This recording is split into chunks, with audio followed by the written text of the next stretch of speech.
comfort to the Brenda Jackson family. We pray that you would bring comfort and peace to Dale Jr., Kelly, JR Motorsports, and their team during this troubled time. Father, we ask that you would provide protection for our competitors today, and thank you for holding those who are fighting for our freedoms in the military today. Amen. Please welcome patriotic performing artist Amia Nico, accompanied by signer Jocelyn Smoot, senior student at Alabama Institute for Deaf and Blind, as they perform our national anthem.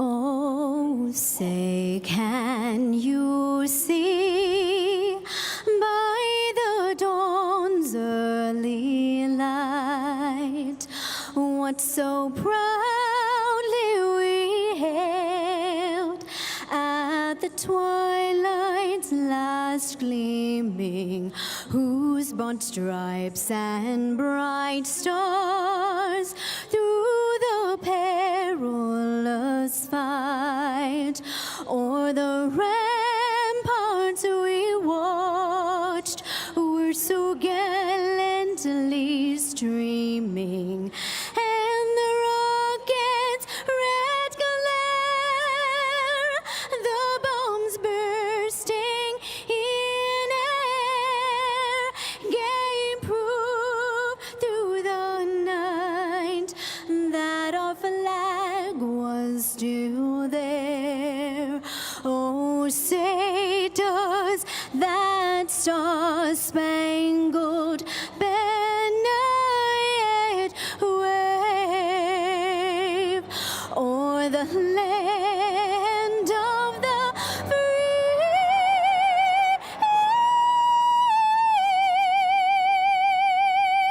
and the home of the brave. Let's hear it for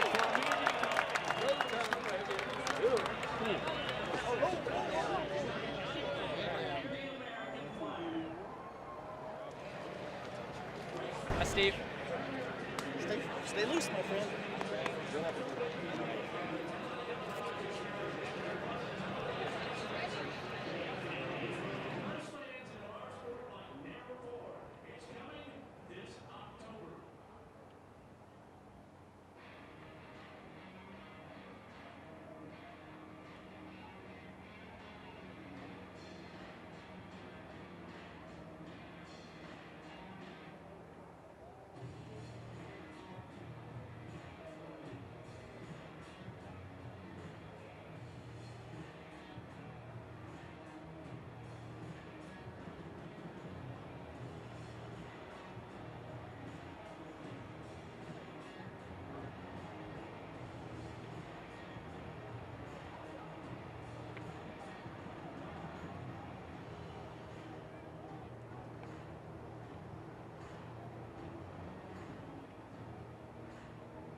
minutes.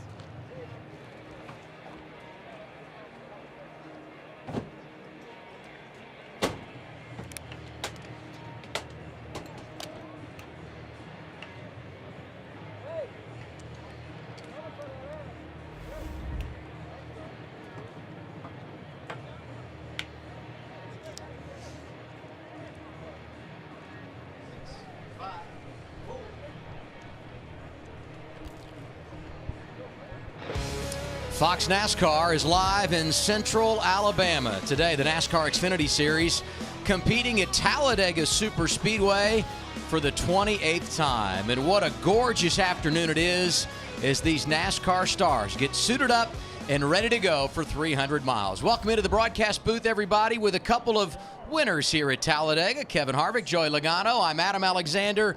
And it's nice to see that Kevin is repping the hometown colors. Is that a tie you're wearing today? I wore this for Larry Mack. I figured I'd represent the Alabama colors today, so why not, right? And Larry Mack always says to me, at Talladega, if you're in it, you can win it. Could we see some surprises here this afternoon? Well, I think you could, and a lot of that is going to come down to carnage and how many cars are still running at the end. And I think as you look at this particular race, I think it could differ a little bit from Daytona just because you have some aggressive guys that are up in the front of the field. You have Ross Chastain and Brett Moffitt. I like Landon Castle back in that 4-car deep in the field. So hopefully these guys can push and shove a little bit and put on a great show. He's just kind of handicapping this thing, isn't he? I think Kevin just said it best. You got drivers out there that don't really have much to lose, and that means you're going to go for it. If you're waiting in line and maybe you're 5th or 6th in line, they might go for it because this is their big shot to win the race. When I think about plate racing, I think about Logano and how aggressive he always is. But Kevin here, what is that balance of patience but then knowing when to go? Well, I think when you look at the biggest differences from Daytona, you have some of our main guys that have won races now. They're locked into the playoffs, so they're going to be willing to take a few more chances. And I think at the beginning of the race, you have 2 short stages, and you have to try to position yourself up at the front of the field. So it'll be interesting to see the pit strategy and all the things that happen at the beginning of the race and just how aggressive these guys are. That is crazy. Track position will play a big role today. Oh, it'll be key, and especially if a caution comes out right before the end of a stage. You're going to see some cars stay out trying to get those stage points, and others try to set themselves up for the second stage or the end of the race and get in that track position because it's so important to be able to get to the lead, but also to stay out of that big crash at the end of this thing. We talk about track position. The guy that's got the perfect spot to start out on the pole, Michael Annett. He won earlier this year at Daytona. We'll see if he can do it again. Let's go trackside for the command. Race fans, it's time for the most famous words in motorsports. Here to give the command, please welcome our Grand Marshal, MoneyLion CEO, D. Chaube. Drivers, start your engines!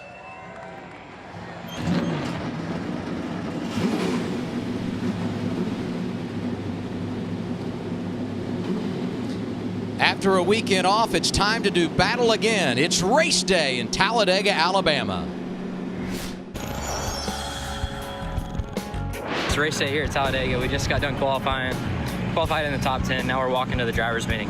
Hopefully you guys tune in. It's going to be an exciting one.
Yes, sir. Alrighty.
Welcome to the most uncomfortable, treacherous ride of your life. Sparks are gonna fly. They better. Here we go.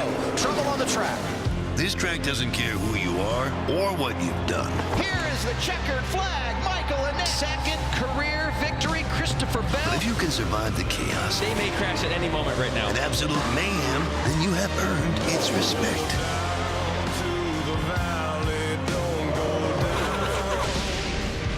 This is Talladega. Make sure it remembers your name. I love Talladega. It's a special place. And we're all set to go green in the NASCAR Xfinity Series. It's their 9th race of 2019. So many great stories to tell when you look at the first part of this season. And one of the drivers we always need to focus on, Ross Chastain, because this is the busiest man in NASCAR, bar none. It doesn't matter if it's a Friday night, a Saturday afternoon, a Sunday. This guy is racing everything. And today, he's in the Xfinity Series for the 6th time here in Talladega, Alabama. Let's go from the driver's seat with a kid out of Florida. Kevin? Hey, Ross, this is the Fox Sports booth. My biggest question for you today is you're with a different team, you've got a different spotter, and you do that a lot because you race a lot. What are the biggest things that you have to get used to early in this race that we wouldn't know and the fans wouldn't know? Man, not a whole lot. Colleague Racing does a great job to prepare this car. Everything fits for exactly how I'd like it. Brett up on the roof talks just like he's your buddy and you're sitting on the back porch, so there's not a whole lot I have to do other than listen to what they say. Hey Ross, it's Logano up here. My question to you is, how aggressive do you plan on being? We've seen you race very aggressively when you're in a fast race car with a shot to win, maybe even against Kevin one time. How aggressive do you plan on being today? Oh man. I mean, yeah, you have to try to win. I fight for my career every lap I'm on track. I don't care what I'm in. I drive it as hard as I can. So I get some flack for that. I definitely make a lot of mistakes, but the biggest thing is just I can go to bed at night knowing that I raced, and that's what this sport, us as drivers, these 40 guys out here, however many, 38, we need to race. We need to put on a show, and I feel like that's the best way I can be in this sport a long time and get a lot of good rides, even though some people don't think so. All right, buddy, we'll be watching you put on a show, and we appreciate you talking to us while you're trying to save gas there. Good luck. You got to be aggressive with everything. Nutrient Ag Solutions wants to lead the field, and that's what we're planning on doing. He and his teammates swept the stages at Daytona. You know those cars are going to be fast today. The green flag when we return on FS1.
37 NASCAR Xfinity Series drivers have rolled off the pit lane. Pace laps are underway as we anticipate the green flag. Before we go racing here at Talladega, we hear from our pit reporters, and we start with Regan Smith. Hey, Regan.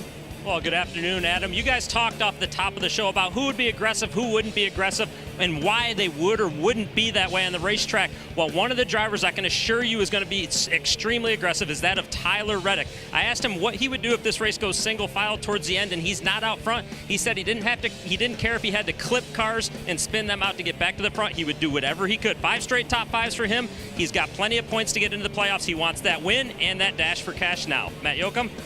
Regan, I think the surprise today could come from inside row 5. Rookie Chase Briscoe continues to impress. A road course win last fall, today chasing his first super speedway win. And so he sought out the advice of an old, retired restrictor plate racer who had 7 wins here combined in Xfinity and Cup, Dale Earnhardt Jr. And he told him, when there's momentum and energy, don't waste it, go with it. Be disciplined when you're making your decisions, don't hesitate. And he said, you know what, patience, it never seemed to work for me. Keep an eye on the 98. Guys? Matt, that's great advice, but hard to execute that plan.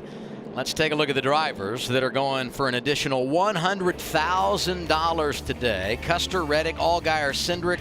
Our qualifiers in the dash for cash, they don't have to win. They just have to finish in front of the other 3 and a little bit of a Saturday bonus, huh? Well, that $100,000 means so much to these race teams. So those guys all want to win that for themselves and their team because it's a huge help. Let's hear from Brett Moffitt, reigning Truck Series champion, making his first Xfinity start today. I appreciate you driving our car. It's a real honor. I don't have anything real inspirational other than to finish first, you must first finish. So let's be there at the end. And 4. Thank you, guys. I appreciate the opportunity as well. So. I'm excited that Brett Moffitt is in this race because, we talk so much about, how we raced at Daytona, and I think he's one of those guys that's going to be aggressive in trying to make something happen. He's not here for any other reason than to win this race. And when you look at him driving that car, I think it says a lot about the relationship that they have with Junior Motorsports from his truck team and the system that Chevrolet has put in to see him in this car. So I'm looking forward because Brett's a really aggressive racer. Let's take a look at our forward performance track facts as we wait for the green flag. Go on board with Cole Custer, our most recent winner. Talladega wins by 4 drivers. Some big names on this list, including old Logano back in 15 driving the 22 car. Tyler Reddick starting on the front row. Keep that thing clean. We'll try to get out front, stay out front here, and we'll try to control this thing. Keep Randall posted on what you're going to need here. Let's have a good, safe day. Remember not to lock bumpers. All right. Oh, here we go. The lock of bumpers, you have to bring it up anytime you see an Xfinity race here. You can bump. You just can't stay on that back bumper of another car. And if you do, both of you will get black flagged and have to come down pit road for a drive-through. So it's very important to, you want to be aggressive. You want to be able to push to move your line ahead. If you get a little too aggressive with it, you're going to get in trouble. Well, the best guy at it sitting in the booth, so I can tell you that. You were really good at it. Wayne Otten, the series director, told us yesterday, we're glad Logano's up there with you so we don't have to worry about policing that nearly as closely. It's the 9th race of the year for the NASCAR Xfinity Series, 28th visit to Talladega. Front row, Michael Annett on the pole, first career time. He's led him to the green, along with Tyler Reddick. We're racing in Alabama.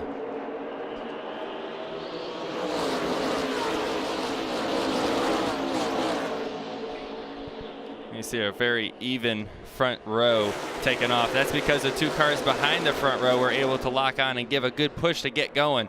That's okay on restarts to give that push to get rolling. And in this point here is we're going to see the line start to form up, and whichever line gets the most organized first will probably push ahead. Yeah, and right now it looks like that outside line is the one that's going to get organized first. But as we've seen in the past with this particular race, you never really know which lane is going to be the one that is the fastest, but definitely going to be who gets formed first, like you say.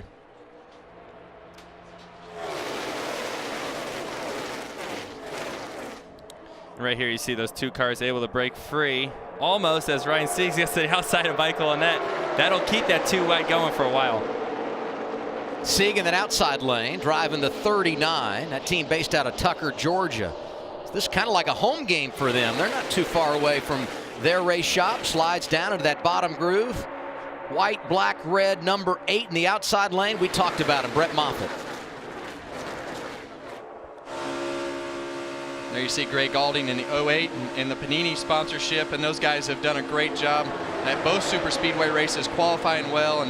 And I heard you guys talking in qualifying about how his strategy of being patient at Daytona didn't really work for him, and they were going to be more aggressive today, trying to race up front and keep their track position after everything that happened in Daytona.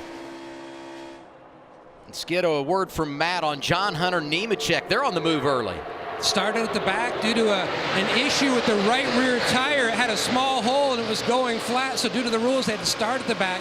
John Hunter told me he was hoping we're going to see the type of racing we are now, a lot of 2 and 3 wide early, so he can pick them off one at a time and slowly work his way back to the front, unlike Daytona where we saw everyone go single file.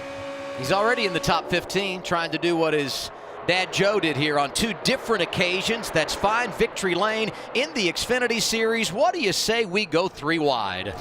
Yeah, and the one thing I will say with John Hunter Nemechek having to start at the back, and Joey, you tell me if I'm wrong, but it always seems like that initial run when you're getting that momentum from the back of the pack, it always seems like you can make more moves and use that momentum from the back of the pack. There's times that's so much fun when you get back there and you have a huge run. You say, where do I go? There's so many places to, and cars in the way sometimes. And if you're able to carry that momentum, it can carry you a long ways. That's the fun part about Talladega. It's wider than Daytona.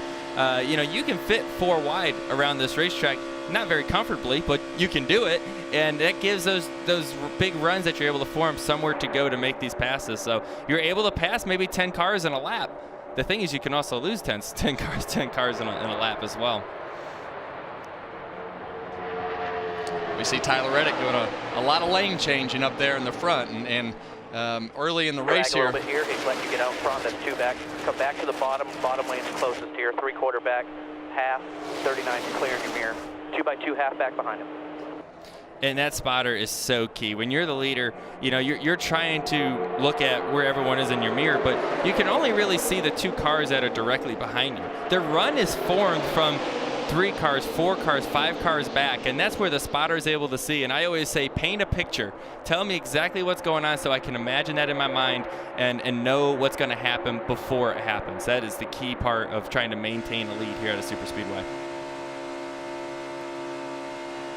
Yeah, and as the leader, with Tyler Reddick in the front, his main responsibility is to listen to that spotter, and he can kind of control in his mirror that car that's directly behind him and see those front cars in those lanes. So his job is to not get too far out front, move up in front of the lane that's coming to try to push him out and stall their momentum. So there's definitely a lot that the leader can do from his mirror, but it's only for those cars that are directly behind him.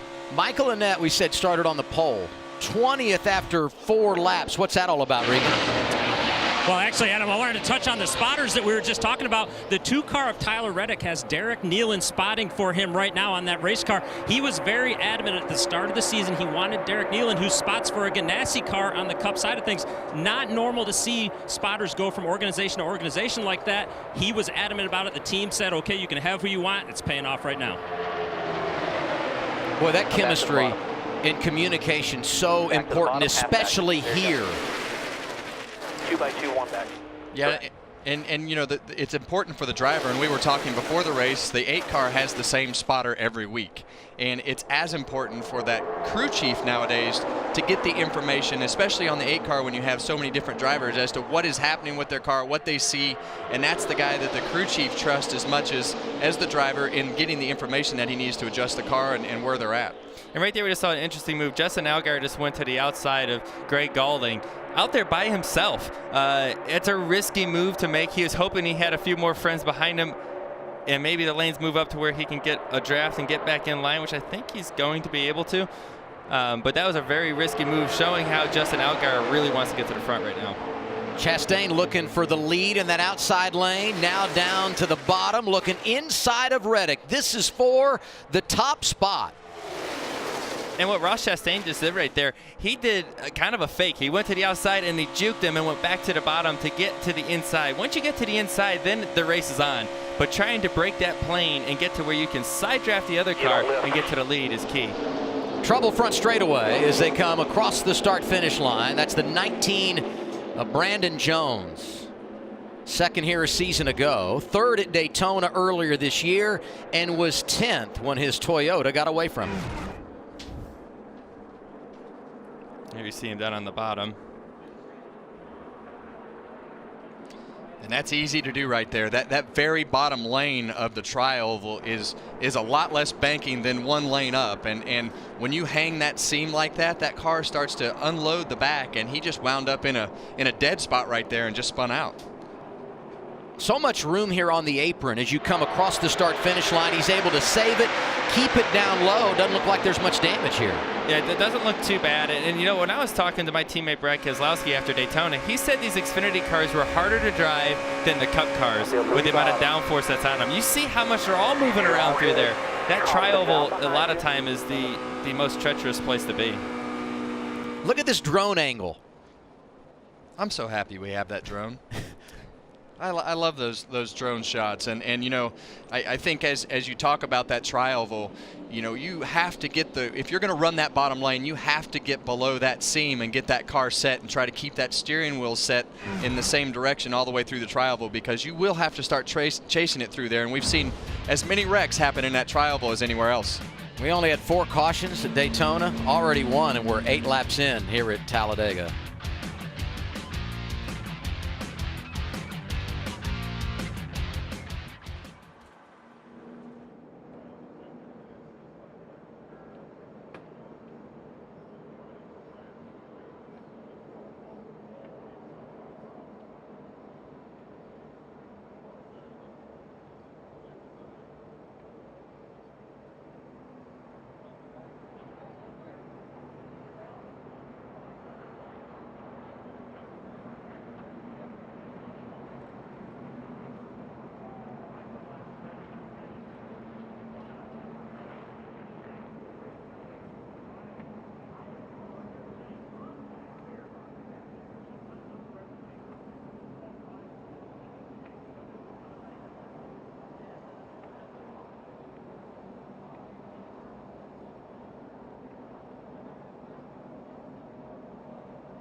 Different on how I'm calling the runs, or now's the time to say it?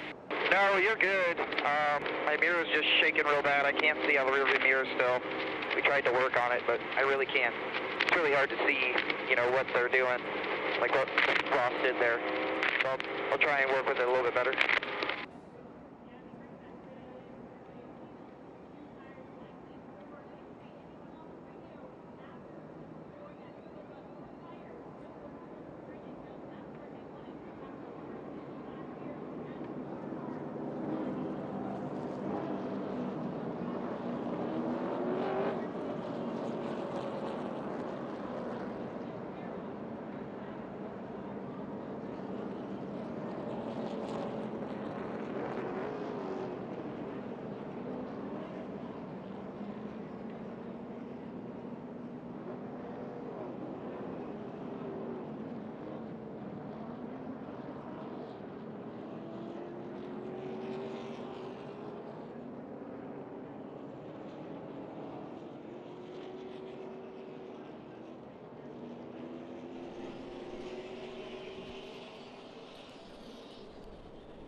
Early caution for the Xfinity Series at Talladega. Pit road is open.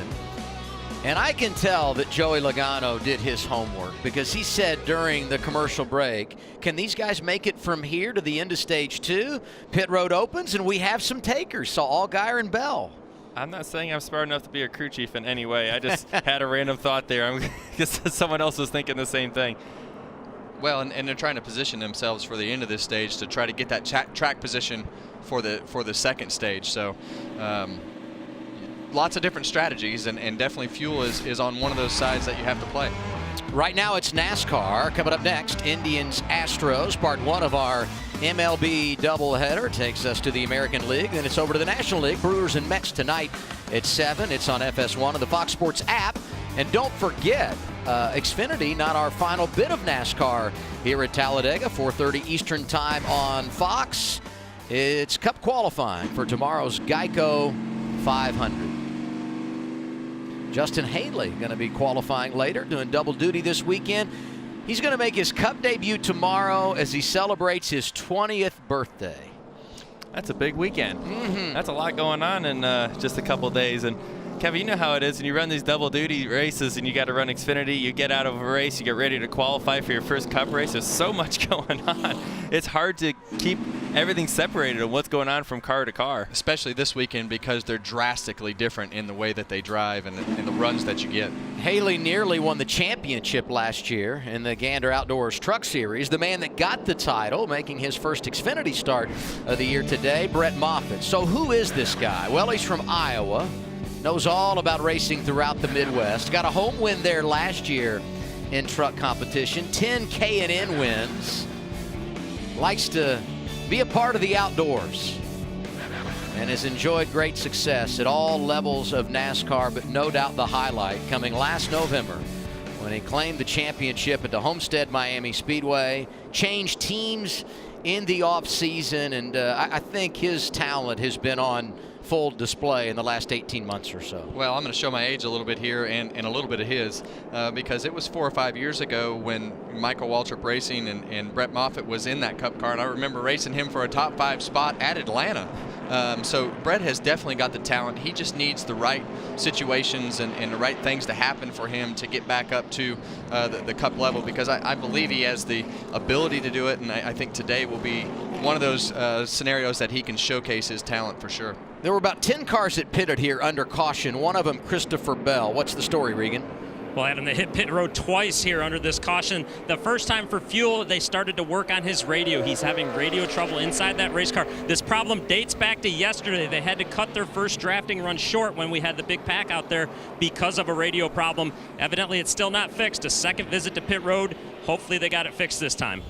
Oh, man, that's frustrating. That's the worst. And can you pick a worse racetrack to have radio problems? No. I don't think you can. And, you know, when you have an issue like that in practice, typically a big team like a Joe Gibbs Racing would probably change everything. You know, the whole radio harness, the radios, probably the helmet, anything that has to do with that radio communication. And if they still don't have it fixed, it's going to be a long day. You're on quite the witch hunt at that point.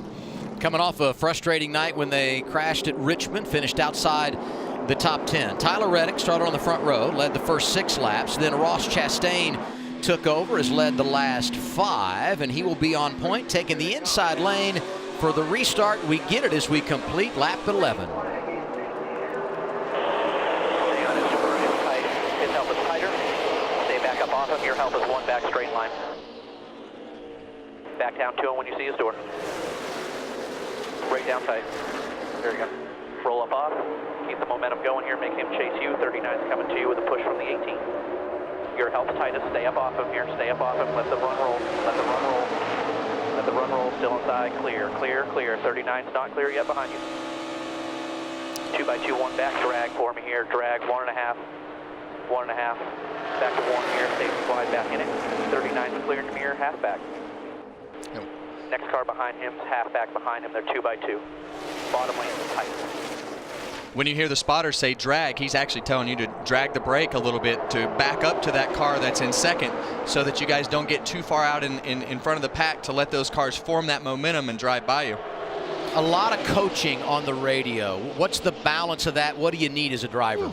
That's interesting. There's a tight side drafting going on right now. It's hard for me to answer that question, but these guys are racing so hard. You need to rely on that spotter. And there's times I tell my spotter, TJ, I say, just tell me what to do. Just tell me. And sometimes you need that as a driver. You want the information, but sometimes if your spotter is good enough to really understand the draft and understand why things are happening, just tell me what to do. Austin Cindric starting to make some noise in that outside lane. White and green 22. Sieg slides up in front of him. Tyler Reddick on point. And this race is looking so different than what we saw in Daytona. Daytona, everyone went single file against the wall. Here, we're 3 wide, looking at sometimes 4 wide. And we got 20 cars in that lead pack. That means there's a lot of energy up there right now, Kevin. Well, especially when they're 3 wide like that and you see that middle lane. And usually that is the one that when they're when there's enough cars formed on both sides of it, and as we see it go back to 3 cars, that's when the middle lane kind of dies down. But if there's even amount of cars, especially if you're in the middle of the pack and kind of in that middle lane, there's a lot of energy coming forward that you can utilize. Look at that outside lane. The 36. Not the safest place. You're right. Josh Williams. I mean, you talk about underdogs. He's making a play. A couple of ARCA wins for him, driving for Mario Gosselin.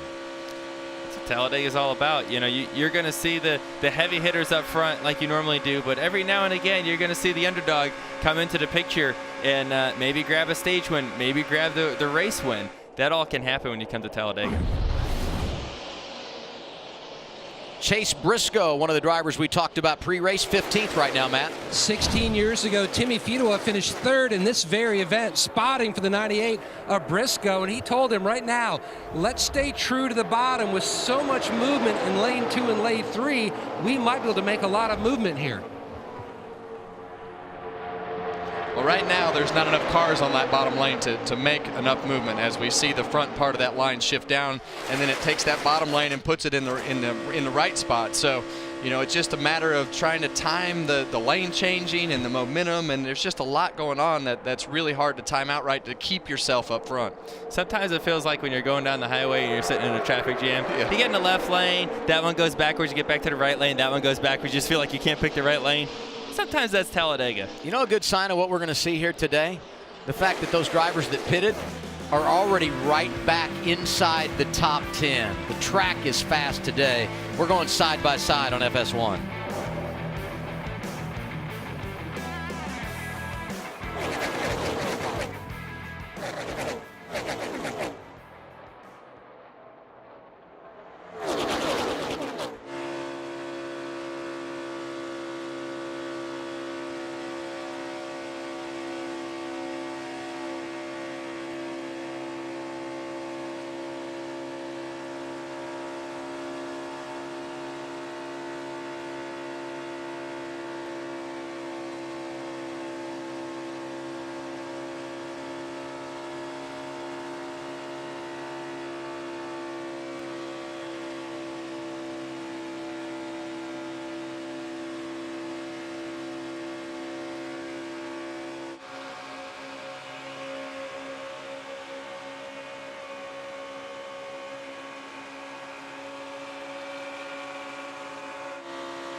Coming up. 7 laps to go in our first stage for the NASCAR Xfinity Series here at Talladega. Why do I feel like every lap is the last one? This has been outrageous. It's been awesome. And the battle for the lead with Tyler Reddick, Ross Chastain has been so much fun. They're two of the most aggressive drivers on the racetrack. And to watch Ross try to stay out from behind him, to try to stay out of that bubble of air we talk about and try to form a run to get back to that quarter panel like he did right before the first caution came out. I hope Reddick's rear view mirror doesn't break, because Regan, he's using it a lot.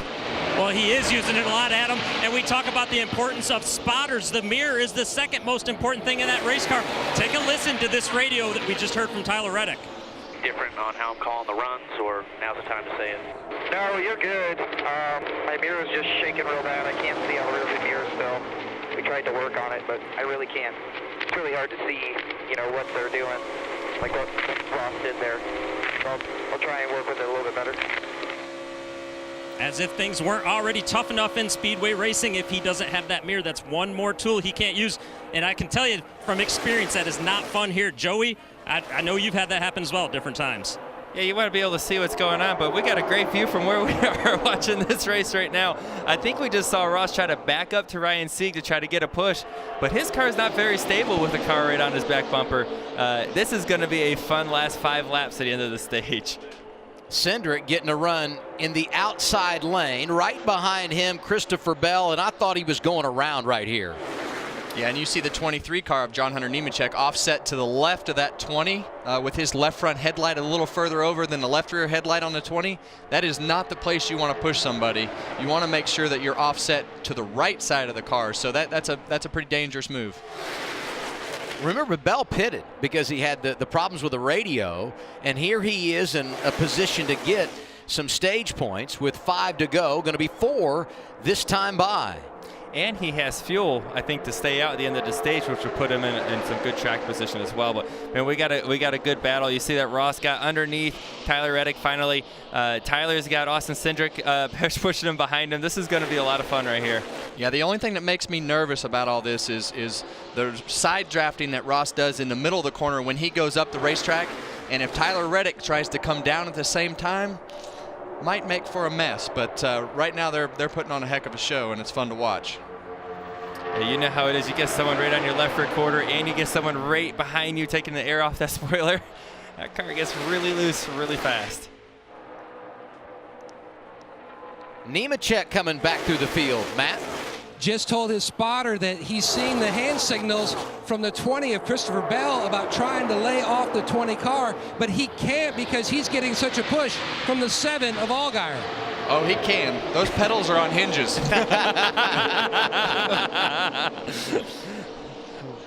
Just don't want to. Yeah. Allgaier, another one of those drivers that pitted under that first caution that will likely stay out end of stage 1 and gain some track position. But the question now, who's going to win this opening stage? Reddick and Chastain have combined to lead the first 22 laps, and there will be only 2 remaining this time around. And that front row is just seesawing back and forth. One's ahead, the other one's ahead. All it's going to take is one good surge from either the inside or the outside to push a car ahead. Remember, you can't lock bumpers, but you can bump. And look at Allgaier on Nemechek. You're an expert. Is that the way to do it, Joey? I mean, there really was no room for him to go in front of him. Yeah, really. The hinges on the pedal aren't going to help that one. Not that one. Tap, tap, tap. Here's 7 radio. He's giving me the gap in front of the 23. The gap, Eddie, the gap. Okay, there is no gap. It's packed tight. It's so tight that you can't see the car in front of him. And that's so true, though. When you're tucked up right behind another car, all you see is rear spoiler. That is it. So you start pushing someone, you could push them right into a crash, and you would never even know. So it's key for the spotter sometimes to spot what's ahead of you as much as what's behind you. And you see Tyler Reddick able to break free. 2 laps to go. Stage number 1. Allgaier working with Nemechek, and watch the 18 there of Jeffrey Earnhardt come up and get in the left rear. And that's that tri-oval again. When you split that seam, you have a hard time turning your car to the left because it feels so light. And I guarantee you, Jeffrey Earnhardt went above that seam and wound up just getting sucked up, and he didn't want to pull the wheel back to the left. Well, here we come to on the final lap here at the end of the stage. Yeah, our timing and scoring got out of sequence. This is, in fact, the final lap of the stage here. Reddick down low, slides back up in front of Cindric. Bell out of line. And this is where it gets interesting. Everyone coming to the line, everyone just bails on each other, trying to get every spot that's there, and the runs really die out. Nice work. But those guys did a great job. Opening stage to Tyler Reddick. Chastain was second. Cindric third. Sieg and Gaulding complete the top 5. For the driver from California, it's his second stage victory of 2019.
So Ryan, tell me what an average weekend when you're not at the racetrack looks like for you.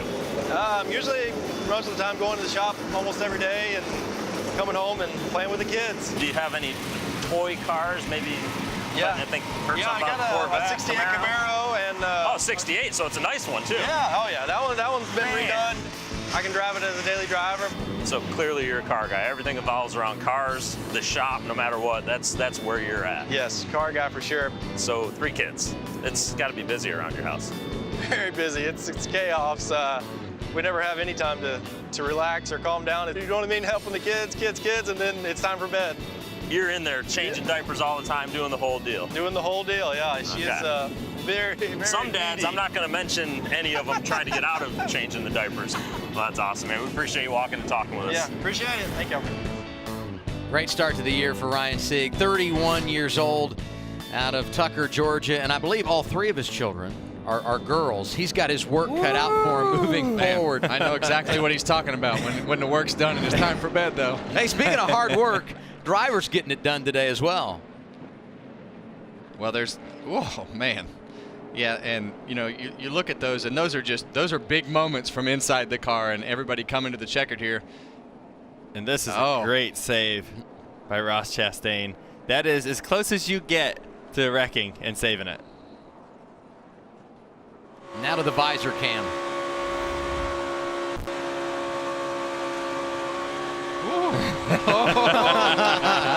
when you hear the engine rev up like that, you know that you're on the verge of disaster. So that was a great save right there. And you can't hit these cars in the left rear, and these are lucky moments that those cars aren't spun around, especially that one right there when you hear the engine rev up like that. Yeah, and you don't know what's going to happen. They may get loose and go back to the right, too. You might get overcorrected. Reddick wins the stage, leads him down pit road, Matt. Trying to get a clean sheet of paper. Several drivers passing along messages, hey, sorry about that during that first stage. Now, Greg Alding in the 08, he hit pit road in the 5th position. They're going to go left side, tires only. He runs over the air hose of the car in front. Meanwhile, the 39 of Ryan Sieg, they're going to make a packer out. Also, a track bar adjustment, trying to tighten him up. Regan? 10-car Ross Chastain, fuel only. They did not want him to slide those tires. And the 2-car of our leader, Tyler Reddick, left side tires. He stalled it a bit getting out of the pits. That cost him a couple spots. Gregson goes +6. Mentioned Reddick, he goes in the wrong direction, losing 2. Justin Allgaier stays out.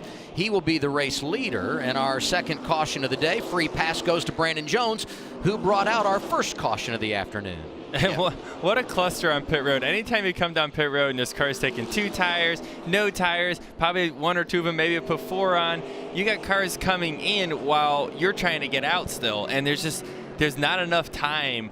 And that's where you see cars try to crash, almost crash on pit road or spin each other out trying to get into the box. That's where it gets really crazy on those type of pit roads. I would say that it's easier to crash on pit road at the super speedway races, but after watching that, it was pretty easy to crash there at the end. Let's talk to Tyler Reddick. Hey there, Tyler Reddick. This is the Fox Sports booth, and great job in that first stage. We hear you talking about your mirror, and tell us how much you're having to rely on your spotter to do all that blocking. Well, I'm able to see somewhat what's going on, but yeah, it's hard to see. I'm looking up more in my rear view than I have been out the front windshield all race, but I'm getting used to it as we go here. But Derek Needler, man, he's a badass. He's a lot of fun to work with. It's cool that I get to work with him again this year. Well, you're doing a great job, man. Keep it up. It's fun to watch.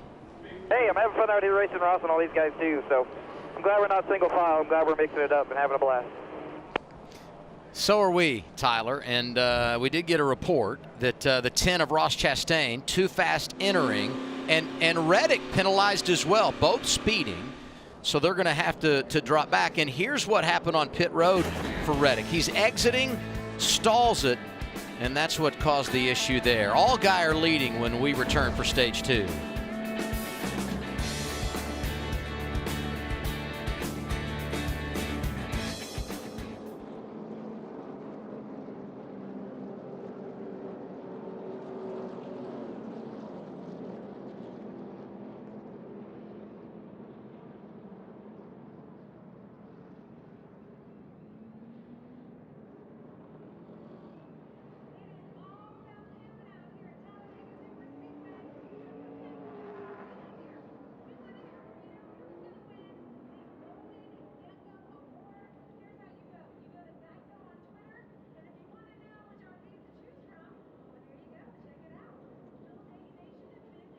Right here. Go ahead, buddy. 4 tires, 2 at the bottom here. 10-4. The damn 10 was pushing me down pit road. I was trying to not speed, but he was knocking the hell out of me.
the damn 10 was pushing me down pit road. I was trying to not speed, but he was knocking the hell out of me. I've always said, when you come to Talladega, you may see something you've never seen before. Both of those drivers, Ross Chastain, Tyler Reddick, caught for speeding. Yeah, I don't think I've ever seen somebody get pushed too fast. And I think as you hear the penalty, it's a 2, 3, 4, 5, 6, and 7 for Ross Chastain that he was speeding. And I think Tyler Reddick was just kind of a victim of getting pushed. And I don't know that I've ever seen anybody be pushed too fast on pit road and get a penalty. And there's plenty of times when you're on pit road and you watch the car in front of you gap you a little bit, and you're like, man, maybe I can go a little faster. And it's just baiting you into it. I've never seen it the other way around, where the car actually pushing you over the speed limit. Those are the two drivers that dominated our first stage. Now you put them in the back. How challenging is it going to be to come back through? Well, I'm excited because I think these are the guys that have been the most aggressive in the first stage here, and I can't wait to watch them come back through the field, because I believe they are going to be the same, even more aggressive than they were in the first stage. So it's worked out well for us. And there's more good news, because Ross Chastain is carrying the visor cam. So let's see where his eyes are, what he's doing here with the onboard in regard to the tack. And this is rolling down pit road, and you see his eyes. He looks at the tack, he looks where he's going, looks at the tack, and trying to do both at the same time. Eventually he's going to be pushing Tyler. Yeah, and we see his speed was 60.04 to 60.74, which is, they give you 5 miles an hour, so he was almost a full mile an hour over. So obviously that's probably a tack setting that was off. We hear that they didn't really practice on pit road.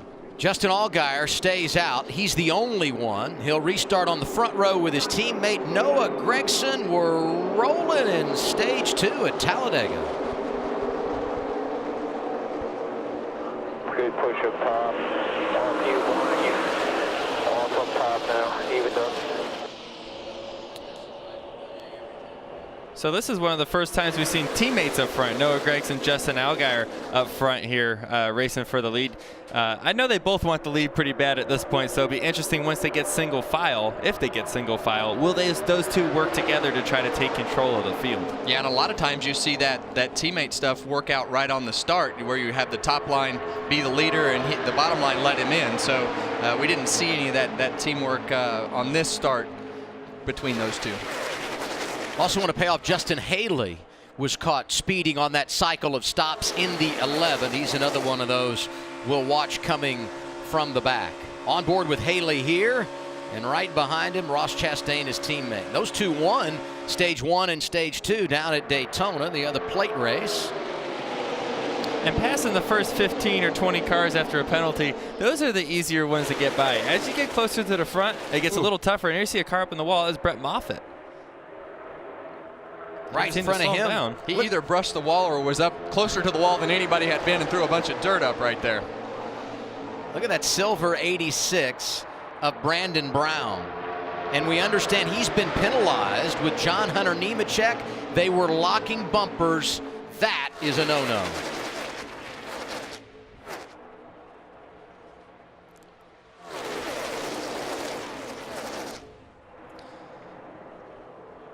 Here it is right of your screen, and they are locked together.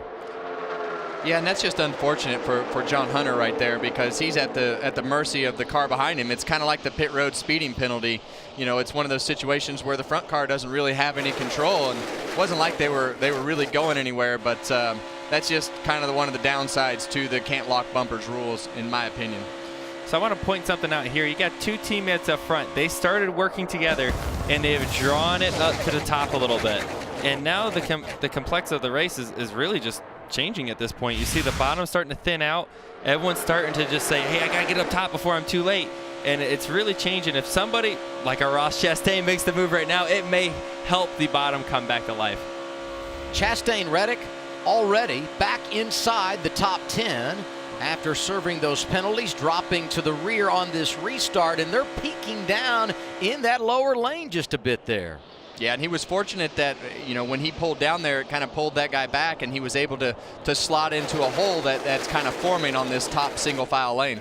When you pull down there, you better hope somebody else pulls down there, and if nobody pulls down there with you, you better hope that hole opened up like it did for Ross, because otherwise you're going all the way to the back. But what I see there is you have 4 really fast cars. You have Chastain, Reddick, Cindric, all right there. Almost halfway through our second stage already. Noah Gregson, the rookie, is leading things.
Better than everyone else. Yep.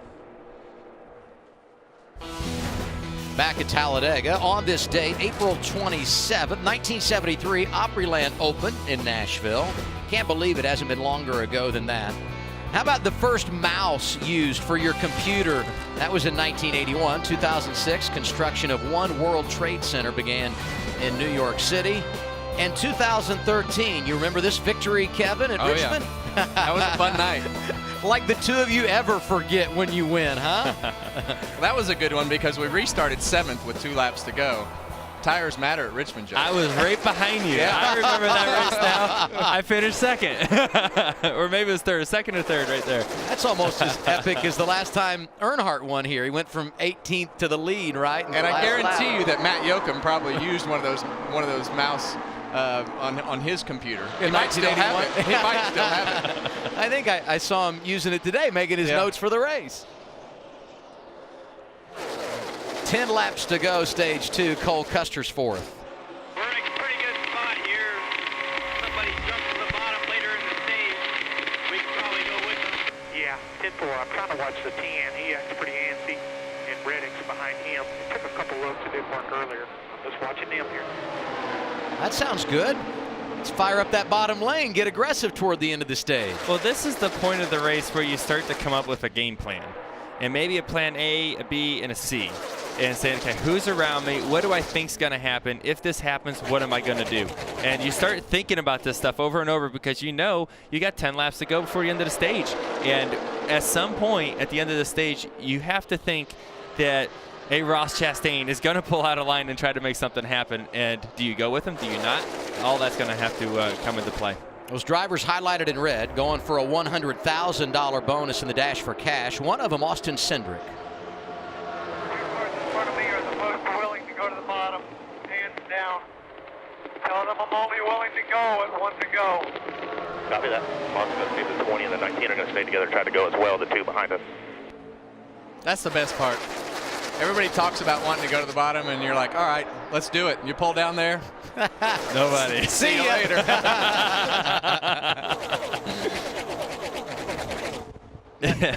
just when I'm starting to believe what the drivers are selling, you break my heart like that, Kevin, you know?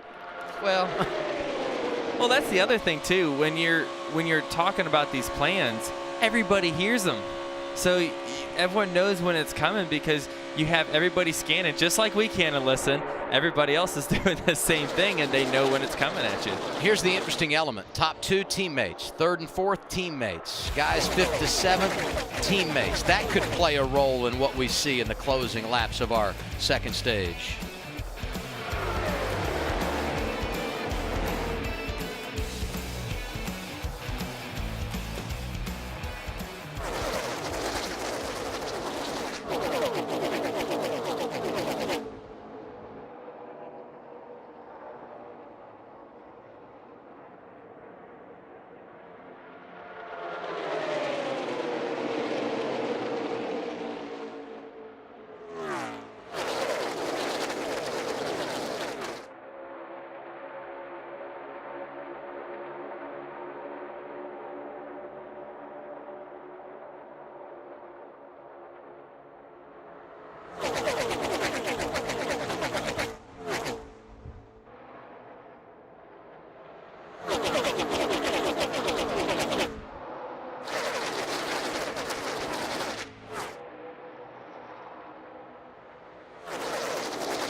We can make some hay.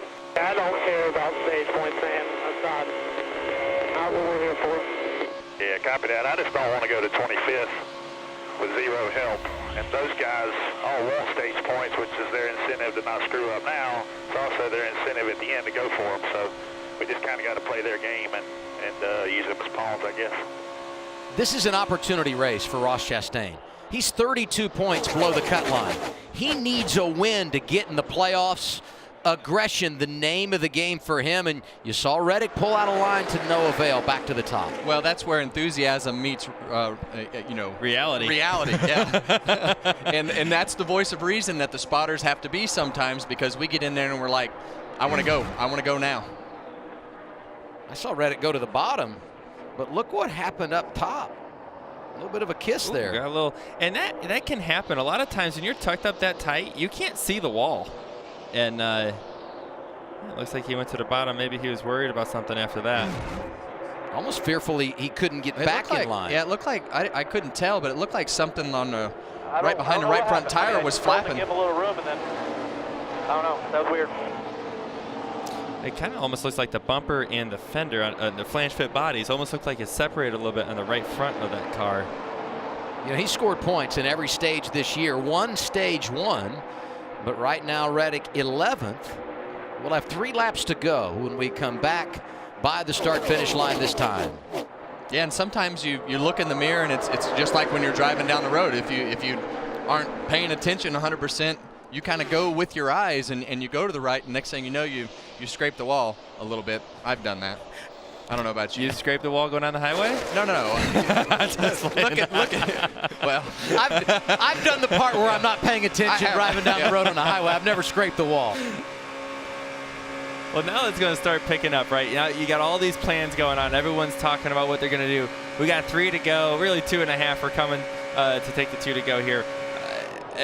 Everything's going to start happening pretty quickly. We got a couple pods. The first 2 sets of cars are teammates up there. Behind them, you got Sieg and Chastain.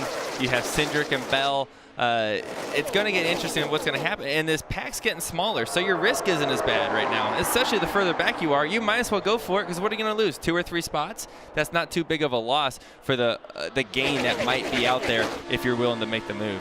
Let's give some love to Noah Gregson, leading this race as a rookie. Top 5 here in only his 2nd start a year ago. And he's not just leading, he's been out front for 17 laps, in position to win a stage. Great outing for the driver for Junior Motorsports. Yeah, Noah's doing a great job here. His best friend's right behind him. And it's all about just following where your teammate goes right now. Hopefully something happens to where he's able to maintain that lead. But what you see here, see Ross Chastain, he fell off the back of the 39 car. That's by design. That's a run that he's trying to form. He's going to make this run here to get underneath Ryan Sieg probably pretty quick. Austin Cindric is behind him. We heard their radio. He said if they jump out of line, I'll go with them. 1 lap to go. Guys, last lap, stage 2, there they go. And here they come. That's Sieg leading them. Chastain behind him, then it's Cindric. Bell drops down there as well. Side draft for Allgaier, all of it happening behind Gregson. Top lane is rolling. Yeah, and Sieg knew how anxious that Ross Chastain was, and he just went ahead and pulled down there, and he was fairly confident that Ross was going to go with him. And what Sieg needed there, just a little bit more of a run to get to the side-by-side with the leader of Noah Gregson, and was not quite close enough to do it. He's still going to have a gain at the end of this of where he was and gained a couple spots. Michael Annett a part of that battle. John Hunter Nemechek is up there, although he is a lap down. Back to the start-finish line. Noah Gregson wins stage 2. First career stage victory for him, and Allgaier was able to get 2nd.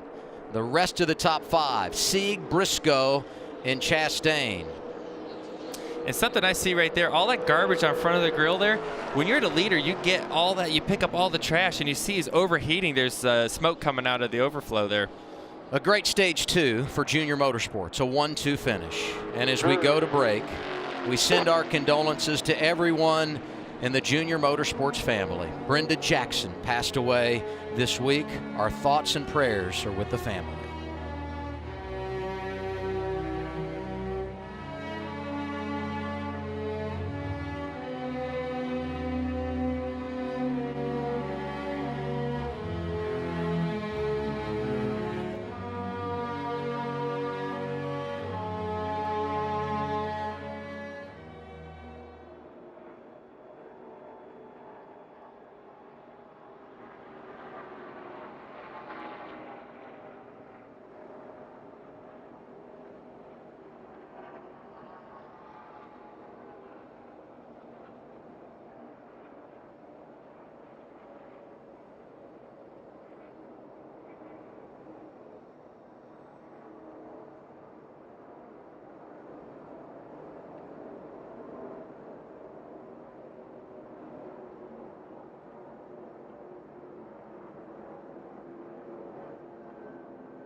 Back here at Talladega Superspeedway, stage 2 complete for the NASCAR Xfinity Series. That's Tyler Reddick. We showed you live how he shot out of line, got a piece of the outside wall, and got some significant damage on that Chevrolet.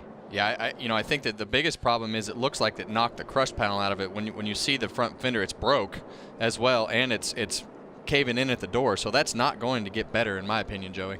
Yeah, I think when you get to, in dirty air and it gets buffering like that, it's not good. Here you see Noah Gregson having to come down pit road when it was closed to fix his overheating problem. As you see all that garbage on the front, that's a big problem and can hurt the durability of that motor. So hopefully they got it cooled down enough, put some water back in it if they needed to. Gregson right now being scored 33rd. Today it's all about the Xfinity Series. Tomorrow it's the Geico 500. Our coverage begins on FS1 at 12:30 with race day. Then it's over to Fox at 1:30. We're going green right around 2 p.m. Eastern time. You can watch it on the Fox Sports app. And qualifying coming up later today from Talladega. It too is on Fox. It happens at 4:30. And based on what I saw in practice yesterday, at least from the seat that I sit in, this is going to be a fun race. I don't know about the two of you, but I'm going to enjoy it, Well, it's going to be drastically different just because of the speed of the runs and all of the unknowns. I mean, I don't think any of us really know exactly how fast those runs are going to be because all the cars haven't been together yet, but it will definitely be exciting. A couple of things to pay off as we wrap up this second stage, and you see Noah Gregson got the win. Free pass here goes to Brandon Brown. He had lost a lap after being penalized twice, once for locking bumpers, once on a commitment line. He gets the free pass on the lead lap. Nemechek stays on the lead lap, and Brandon Jones with a great rally to finish second there in the stage. Pit road is open, Matt. Allgaier will be the first one down pit road. His teammate Gregson had to hit pit road earlier like we documented, pushing water. The 7 very pleased with this race car. Meanwhile, the 39 of Sieg balanced much better on this run. The 20 car, Christopher Bell, is going to do right side tires. They have his radio fixed. He was too loose on the first run, but better on this run. The 10 car, Ross Chastain, don't slide the tires again. He's happy with his race car. Don't slide the tires. Don't speed. And Chastain +3 with that no tire stop. Good effort for Brandon Jones, who goes +4 after getting the free pass earlier. And you guys said it. They had to add some water here for Noah Gregson. Yeah, well, when you see the car stop shooting water, that's a bad sign. So, Yeah. while it's running, the safe thing to do is put some fresh water and make sure the system's full. And there they are taping up the 2 car. Some comeback opportunities for drivers who've been really good in the first 2 stages today.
I don't get it, this package, because we had all the help earlier.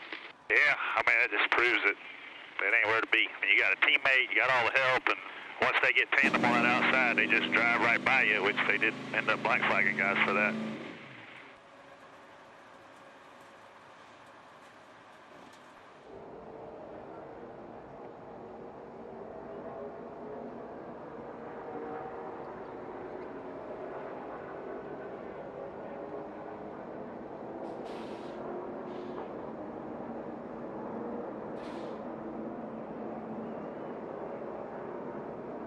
come back no matter what. Just try to get as far ahead.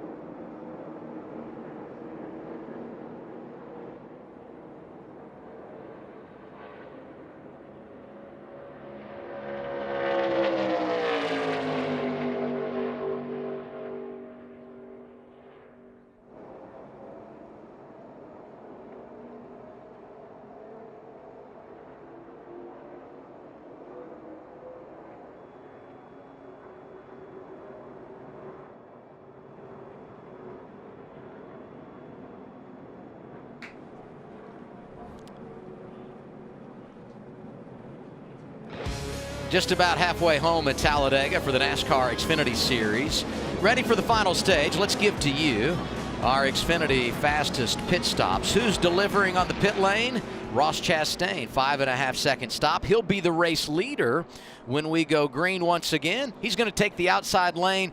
This is going to be an interesting run to the finish. We're right at the halfway point, Kevin. Yeah, and seeing Ross Chastain recover from his pit road penalties obviously shows you that you can make time through the field. So we've seen Tyler Reddick have some trouble. We've seen the 9 car have some trouble. So I think we definitely have a lot of guys in the back that have made their way to the front, and a couple cars that are in the back that need to make their way back towards the front. Same thing with Brandon Jones restarting on the front row. They had an early spin, got the free pass, and here they are. You can recover at Talladega, but what I see now is those teammates are broken up. How will this race play out now? I don't know if it's going to go back to the wall in single file. It might stay a little bit racy a little longer in this run. We're going to find out. Stage 1 was racy. Stage 2 a little more tame. And now it's all about getting to the checkered flag. Going to be interesting here. We go green with 58 laps to go.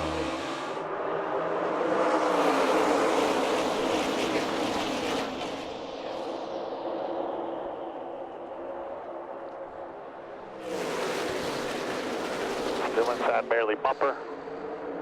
You got all the help here, man. All clear, just so you know. Protect the button, look inside.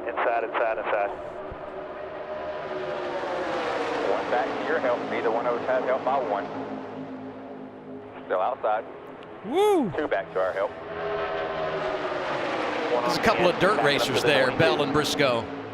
And you see when you get to bumpers on each other like that and you start bumping, and if you're lined up just the wrong way, just the wrong angle, the cars take big sets like that, and you're going to see that happen more and more towards the end of this race as drivers get more and more aggressive. And right now in restarts, they see the best opportunity to gain spots, so they get pretty aggressive. And I just feel like, you know, when Ross Chastain is in control of the race, I feel like he's going to be the most aggressive in trying to control those 2 lines with the blocking. We saw Tyler Reddick do a good job at it, and as soon as I say that, he doesn't block it and gets past. So it's definitely going to come down to more aggression and get more aggressive as we go towards the end of the race. And some of those moments that haven't happened yet probably have more of an opportunity to happen because of the aggression.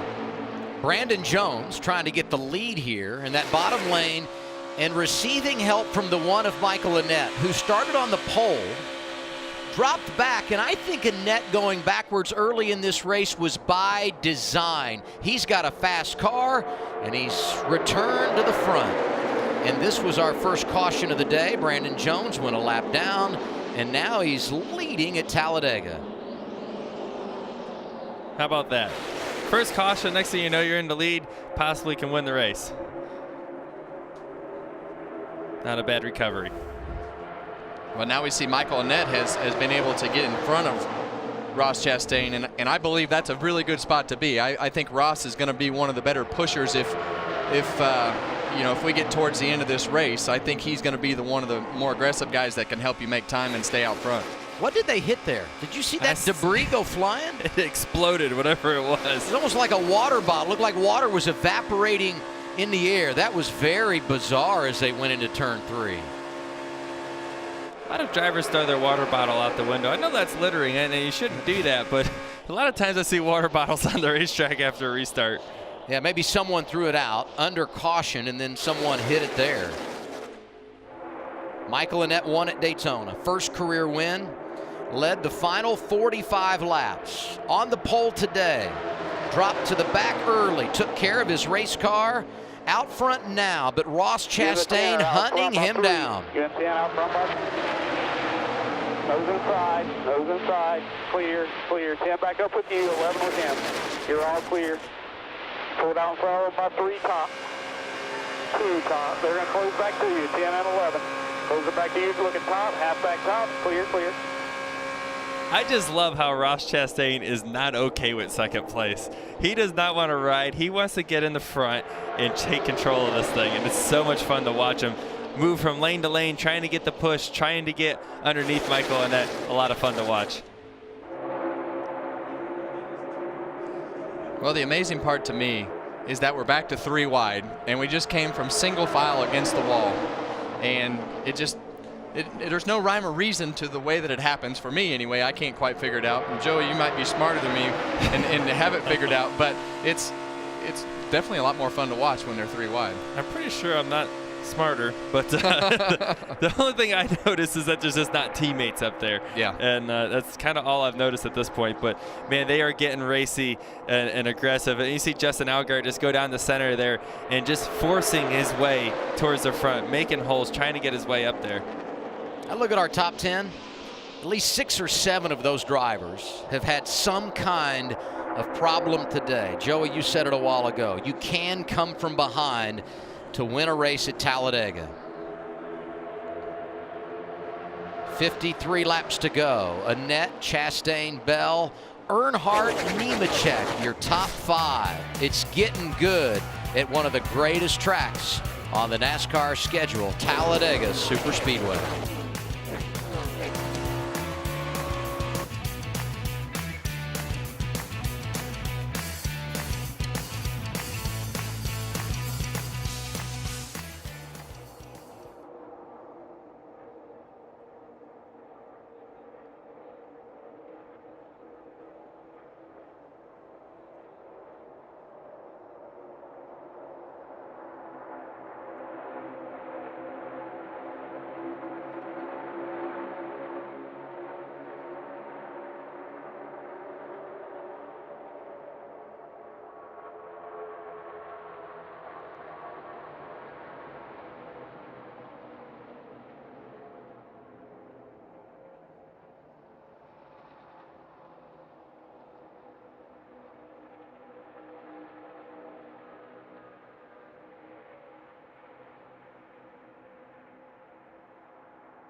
.49 laps to go at Talladega for the NASCAR Xfinity Series. This is Tyler Reddick we're watching, and it's got to be a lonely feeling when you've had problems. That's what was under his race car, But it's got to be a lonely feeling when you've had problems. You're all by yourself on track, and here comes the lead draft behind you. Well, he started to have problems at the end of that second stage when after he hit the wall, he shuffled back a little bit and just kind of held on to finish 10th there in the second stage. But as we see now, those problems have really escalated. He's lost the lead draft and about to get lapped. So he's in big trouble here. Yeah, right now he's just praying for a caution. Anything you do to get a caution at this point, he's really hoping for it. Those leaders, as you can see, aren't too far behind him. They're going quite a bit faster than him. Going to catch him here in the next couple laps, maybe even less than that. And they're going to go by him probably pretty quick. So he's going to try to tag along and get that lucky dog if he can. Everyone pitted at the end of stage 2, but they don't have enough fuel to go the distance. Their window will open up probably the next 5, 6, 7 laps, something like that. But everybody is going to have to pit again as we see Ray Black Jr. off the pace in the 07. Gorgeous Saturday afternoon in Talladega, Alabama. Let's crank it up. Caution's out here. Caution's out. Well, that just did not work out as we had hoped. Right as we crank it up, we get our 4th caution of the day. Merry Christmas, Whoa. Tyler Reddick. And that is Ray Black Jr., who came screaming into his pit stall. Wow. Yeah, we see Ray Black Jr. obviously has some problems underneath the car, and there was a piece of debris I just happened to look and saw come tumbling down the racetrack in turn 1 somewhere down there. So I don't know if NASCAR called the caution for that or for the smoke from this car. This is interesting. 47 to go. I would say, based on the numbers I heard, we're right outside the window to go the distance. Maybe we'll get some insight from Justin Haley's team. We might be able to make it from here. It's going to be really, really close. Everybody else is really close, too. Let's get ready here. We're going to be doing gas and go here. Nick Harrison not afraid to take a chance. No. I mean, you got to go for it. And they're talking about if it goes green, they're probably going to be pretty close. So if they get a caution or two, like you most likely will get at the end of a super speedway race, they're probably going to make it. My. Whew. That probably scared him a little bit. You know, the NFL draft is in its final stages today, final rounds. This fella ought to be picked up based on athleticism. You know what I mean? I mean, I thought so. I think what happened there, if you look at Ray Black Jr., there was some oil underneath his car when he parked there, which makes me think that he had some fluid or something coming out of his car. Obviously, a piece of debris on the racetrack as well. That Kevin saw all the way from the booth up here. Man, you guys all talk about me being blind. Jeez, it's a piece of debris from all the way in the booth here. Good eyes. And fluid. And you weren't even using the binoculars. That's impressive. It was an accident. Some of the best things happen purely by accident. I said it when we came back there, but Tyler Reddick, I believe here, is in line to get the free pass if he didn't stay in front of the race leaders. And our timing and scoring is not reset, so we'll keep an eye on that. Either way, this caution very timely for the driver of the 2, as we had talked about his problems. Yeah, and that's those are those saving grace moments, because you don't get that caution and it goes pretty long. You may never have the opportunity to recover. Now Tyler Reddick has the moment to catch back up to the field and actually drive back through the field again and have a chance to recover, just like we've seen multiple other drivers do in this race already. Saw his crew chief there, Randall Burnett. So they're going to pit with 45 laps left. You only got 4 sets of tires for the weekend. That's practice and everything. Fuel only here for track position, right?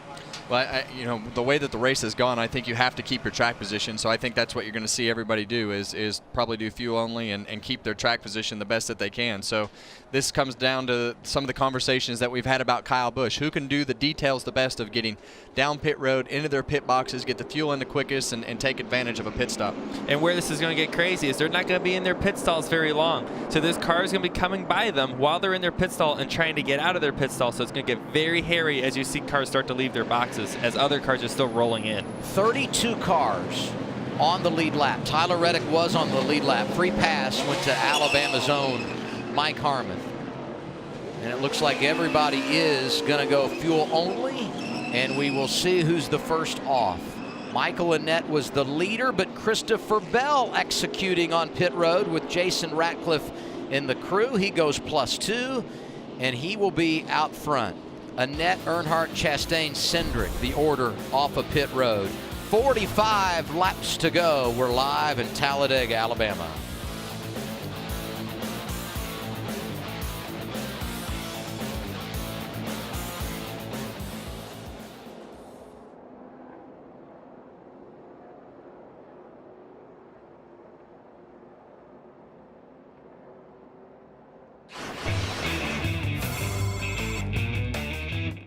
I really have no idea when to make my final move. It seems like I've always been on the losing end of it, not on the winning end of it. Depends on what spot you're in, but I think the start-finish line's so late, you usually want to wait to the Trioval or so if you have a shot to win. If you can make it to the Trioval in the lead, you're probably okay. But we've seen the last few finishes here come all the way down to the stripe, photo finishes. I don't know that there's a good time to make that last move.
I really have no idea when to make my final move. It seems like I've always been on the losing end of it, not on the winning end of it. Depends on what spot you're in, but I think the start-finish line's so late, you usually want to wait to the Trioval or so if you have a shot to win. If you can make it to the Trioval in the lead, you're probably okay. But we've seen the last few finishes here come all the way down to the stripe, photo finishes. I don't know that there's a good time to make that last move. 37 drivers in this field today. Unbelievable experience. So much talent. But not one of them has a victory here in NASCAR competition. Give them some advice on when you make that move. Man, there's so many circumstances and different things you have to figure out to make that decision on when to make the move. You know, there's times that you want to make it into 3 or down the backstretch, and there's times that you want to make it off of turn 4, and it just all depends. But I know the worst is when you're ready to make a move and you're on the last lap and then the caution comes out. Oh, yeah. And you never get the chance to make the move. Those ones hurt the most. And I think it depends on what style of race it turns into. Is it 3 wide? Is it single file? You know, what style of race are you dealing with as you get towards the end? If it's just pure chaos, you want to try to just position yourself in the front, really either way. But if it's pure chaos, it kind of comes down to almost the luck of the push and the pushy and when you pull out. And so there's a lot of things that factor in. I haven't got that right near as much as Joey at this particular track. So it's really a little bit of a guessing game on my part. This place about execution in more ways than one, and it's not just on the racetrack, it's on pit road as well, Regan. Well, you're absolutely correct, Adam. As we watch that last pit stop, the 20-car Christopher Bell gets the lead coming out of the pits there. I happen to be standing directly in between the 1 car of Michael Annett and his pit stall, and I watched both of these cars stop. They stopped at exactly the same time. The 20 car took off maybe a quarter of a second sooner, not very much, but it was the launch out of the pit box where he was able to win that race off of pit road. His car hooked up and took off wonderfully off of this pit box and back onto pit road. That got him the lead. The only thing I would say is we're tight, on being able to make it the distance. We think they can, but if they didn't stay on pit road long enough, that could be a detriment down the stretch. Speaking of which, Tyler Reddick, Cole Custer, Noah Gregson, all pitted and topped off, and staying out, not pitting at all, David Starr. He'll be the race leader, 51 years old, from Houston, Texas. Yeehaw.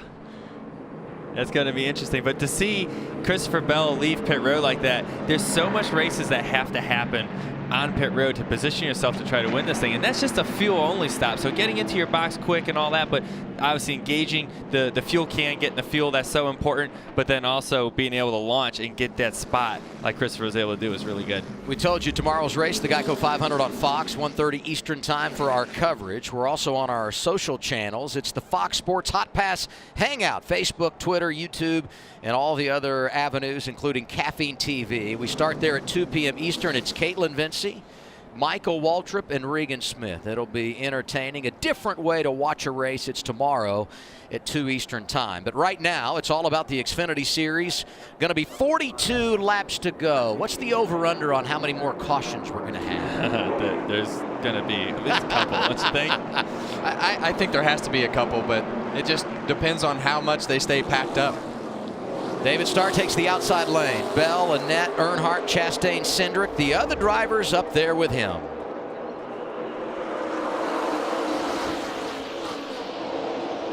And there you see it, not too long before those cars behind him are going to try to shuffle out David Starr just because they're not used to that car there. And I think it's almost a comfort thing.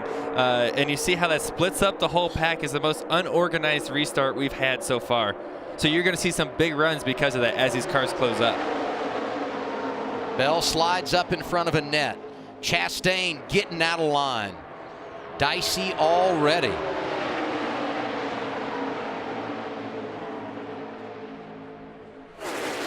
at Chase Briscoe shooting to the bottom of the racetrack. And immediately we see that top line become the dominant line and very few cars left on the bottom. It almost seems like once it happens once in a race, everyone gets scared of it happening again, and they don't want to get caught like you see some of these cars like Chase Briscoe on the bottom right now going all the way to the back of this pack. And so everyone just decides, well, I'm just going to get up there and play the safe route, keep myself close to the end, or close to the front for the end of the race to try to make the move to win. I tell you what this is bad for, and that's those crew chiefs sitting on the pit box right now, because a lot of those guys might have been banking on having a caution, and if it goes like this, fuel mileage is going to be a factor if they were close. And especially if you're one of the top 5 cars. Those cars use a lot more throttle to maintain that speed than you do if you're 7th to 15th or 20th. You don't have to use as much gas to keep the car up to speed because you're in that slipstream. Let's examine those front 4 cars. Bell has a win. Annette has a win. Nothing to lose for them. Chastain, really nothing to lose because he knows this is his opportunity race. And we've already seen how aggressive he will be. And Jeffrey Earnhardt is 4th, not running for points. He, too, should be aggressive. And this tweet from home today, Kevin. I don't know what I don't really know what that means. But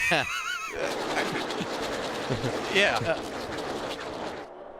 Well, the bottom line is she should check her spell check before you make that tweet public. I won't ask you live on the air how to spell refrigerator because I'm not sure I'd get it right myself. So we'll just let that one go. Well, I mean, sometimes I overlook a few things here and there. But here's the deal. When you tell Delana how beautiful she is, now she knows that's legit because you have great vision. You guys realize you're opening Pandora's box here, right? Like there is now another tweet coming. And this on the heels of you taking Keelan to get that haircut earlier this week, yeah. You know? Yeah, that zigzag in the side of his head was definitely not mom approved. I got 2 words. Doghouse. Let's crank it up with 39 laps to go at Talladega.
it'd be exactly what we need. We need 5% of savings to make it to the end.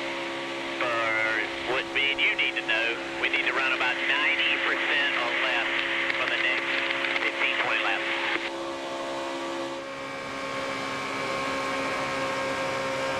Now I'm trying to come with you. You got 3 cars total working the bottom. They're way back there. The zero. And it ain't gonna work.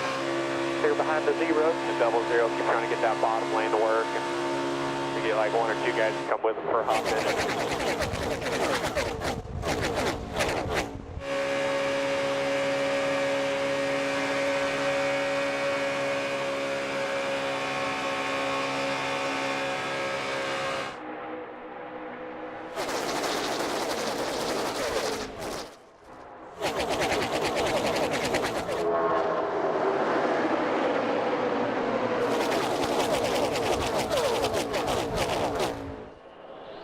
Down to 36 laps remaining. Christopher Bell leading here at Talladega in the NASCAR Xfinity Series. Michael Annett, Ross Chastain, Jeffrey Earnhardt, Austin Cindric, the top 5. And I go back to Daytona. Christopher Bell told us down there, this is as comfortable as I have ever been racing in the plate configuration. I think that confidence showing here today. Yeah, there's so much that goes into plate racing. And you know, a lot of drivers, especially early in their career, say, it's a crapshoot. It's luck, you know, whether you get through the crashes or not, or you finish it and all that. Until you start to realize it's usually the same guys that are up at the end of up front at the end of the race over and over again. You say they just can't be that lucky, and that's when you really start to study it and figure it out. And you see how Christopher Bell is obviously figured out some things to be able to maintain the lead like he is right now. Joe Gibbs Racing has 5 wins here at Talladega, but they haven't been to victory lane here since 2014.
.32 laps to go for the Xfinity Series at Talladega. Here's a look at our Exxon Mobil race summary. 9 leaders so far today. Christopher Bell out front right now. He has enjoyed the top spot for 11 circuits, 12 lead changes, only 4 cautions. That's the same number we had in the season opener at Daytona. Tyler Reddick won stage 1. Noah Gregson won stage 2. Both have had problems since, but they are in the mix as we cross the start-finish line. 31 remaining. And the conversation during Crank It Up and during our break centered around fuel mileage. These teams are right on the edge. Regan? Well, Adam, down here on my end of the pits, I've got the leader of 20, Christopher Bell. They feel like they are 2 laps to the good. They don't have to save it all. Right behind him, the 1 car of Michael Annett, as we see Justin Allgaier getting to the inside of both of them right now. He feels like that they are right on their number. The 10 car of Ross Chastain, they have got to save a couple laps worth of fuel. Matt? And looking at the numbers, Justin Allgaier was told by his team that they feel like they are 1 lap to the good. Meanwhile, on the inside there, right behind him, the 98 of Chase Briscoe, they came back in under that last caution and topped off. And he's not the only one, Matt. Cole Custer, his teammate, did the same. Tyler Reddick also came back down pit road at lap 70. Those drivers, you have to believe, can go the distance. And things starting to mix up at the front of the field for the lead. That's Allgaier, who's never won on a plate race in the 7, getting help from the aforementioned Chase Briscoe. And those guys on the bottom were working back there for a long time, and they finally got enough cars with them that are disciplined enough to do it the right way. Stay behind each other, make up your time around the corner with the shorter distance, and work that side draft down the straightaways. Everyone's got to do their part in this. If you have one person that bails out and gets back in or doesn't work the side draft like you're supposed to, the bottom lane won't work. But man, they pulled that thing all the way up to be side by side with the leader, Christopher Bell, and there's a good chance that one of them's going to take the lead here in a little bit. Were you a little bit surprised that Christopher Bell didn't at least pull down and try to play the lanes? I think so. I think eventually, as someone gets that close to you, you would eventually say, hey, the bottom's moving, let me get down there. But, you know, you can also say what's been working for you is hard to get off of sometimes. That goes back to what you said earlier, though, that there is an art form to being good at this, and managing the lead has got to be a huge part of that, right? It definitely is. And, you know, it's just over time and experience. And unfortunately, I mean, for me, I had to get beat a lot to learn what I need to. And I still, every time I go out in the draft, I learn something. Every time I go, Noah Gregson through Noah Gregson, out of line, going to bring out the caution for the 5th time today. Looked like exactly what we saw from Brandon Jones early in the race, but unfortunately, the rookie from Las Vegas makes contact with the inside wall. And just like Jones at the time of the incident, he was riding in the 10th position. Thanks. Dave, talk. How is your suspension? Is it just nose damage or the suspension? I think it's got pretty good nose damage. Splitter's folded under pretty bad. I'll try and get back to you. Yeah, and that's after a crash. Your first thing you do is, how bad's the damage? How can we fix it? The race isn't over yet. How do we figure out how we can get back in this thing? Because you can recover here. Yeah, and there you see what we talked about earlier. He tries to come down, and the 2 car comes down and just kind of got squeezed and had to pull the wheel to the left to try to go down and spun out. Yeah, just like you said, Kevin, that seam on the racetrack, then you get a car right on your door like that. That's a pretty heavy impact there to the left front. I didn't think, looking at the race car, the damage was as bad. I didn't see that part. As I would have anticipated based on how much contact there was. Yeah, and really it had nothing to do with pulling the wheel. It had to do with the contact that came from hitting the 2 car coming down and hitting that right front tire, and it immediately just shot the front of the car to the left and spun it out. And this is the point when you always realize how fast you were just going. It takes this is a slide for life right there. He slid for, I don't know, 400 yards at least, you know, before he got to the wall there. So you're just hoping not to hit something. The Sunoco sign got in the way of our replay there. Well, you see him try to let off the brakes with the wheels turned to the right just a little bit, and it's just going so fast that you just can't make it work. Yeah, it crunched it up pretty impact. good. Here's the good news for all the other competitors. Helps them on fuel mileage. Yeah, this will probably put them to the point that they can make it. Yeah, I'm sure if we go to the inside of Ross Chastain's car right now, he's working those switches pretty hard to shut the car off and try to save some fuel.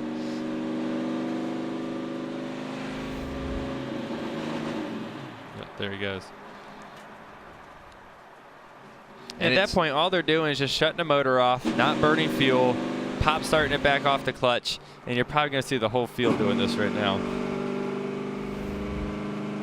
Because the engine saves a lot of gas when it's off. It burns much less fuel. Well, you can just save it at a much higher rate than just coasting. Shutting the engine off is obviously the best way to save gas because it's not running. That race is never over. When I'm heading back down Interstate 20 to the hotel today, maybe I'll just switch it off. What do you think? You don't want the steering wheel to lock up. That's a really bad idea in your street car. 27 laps to go. We're under caution. Noah Gregson, the rookie, a victim of Talladega Superspeedway.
He's a hell of a race car driver, but I don't want to be nowhere around Bill out here. I swear, like he didn't go get on the 7th door right there, and I don't know. He must not like plate racing or something. I agree. I was thinking the same thing. I thought they would take off when it was time to go, you know?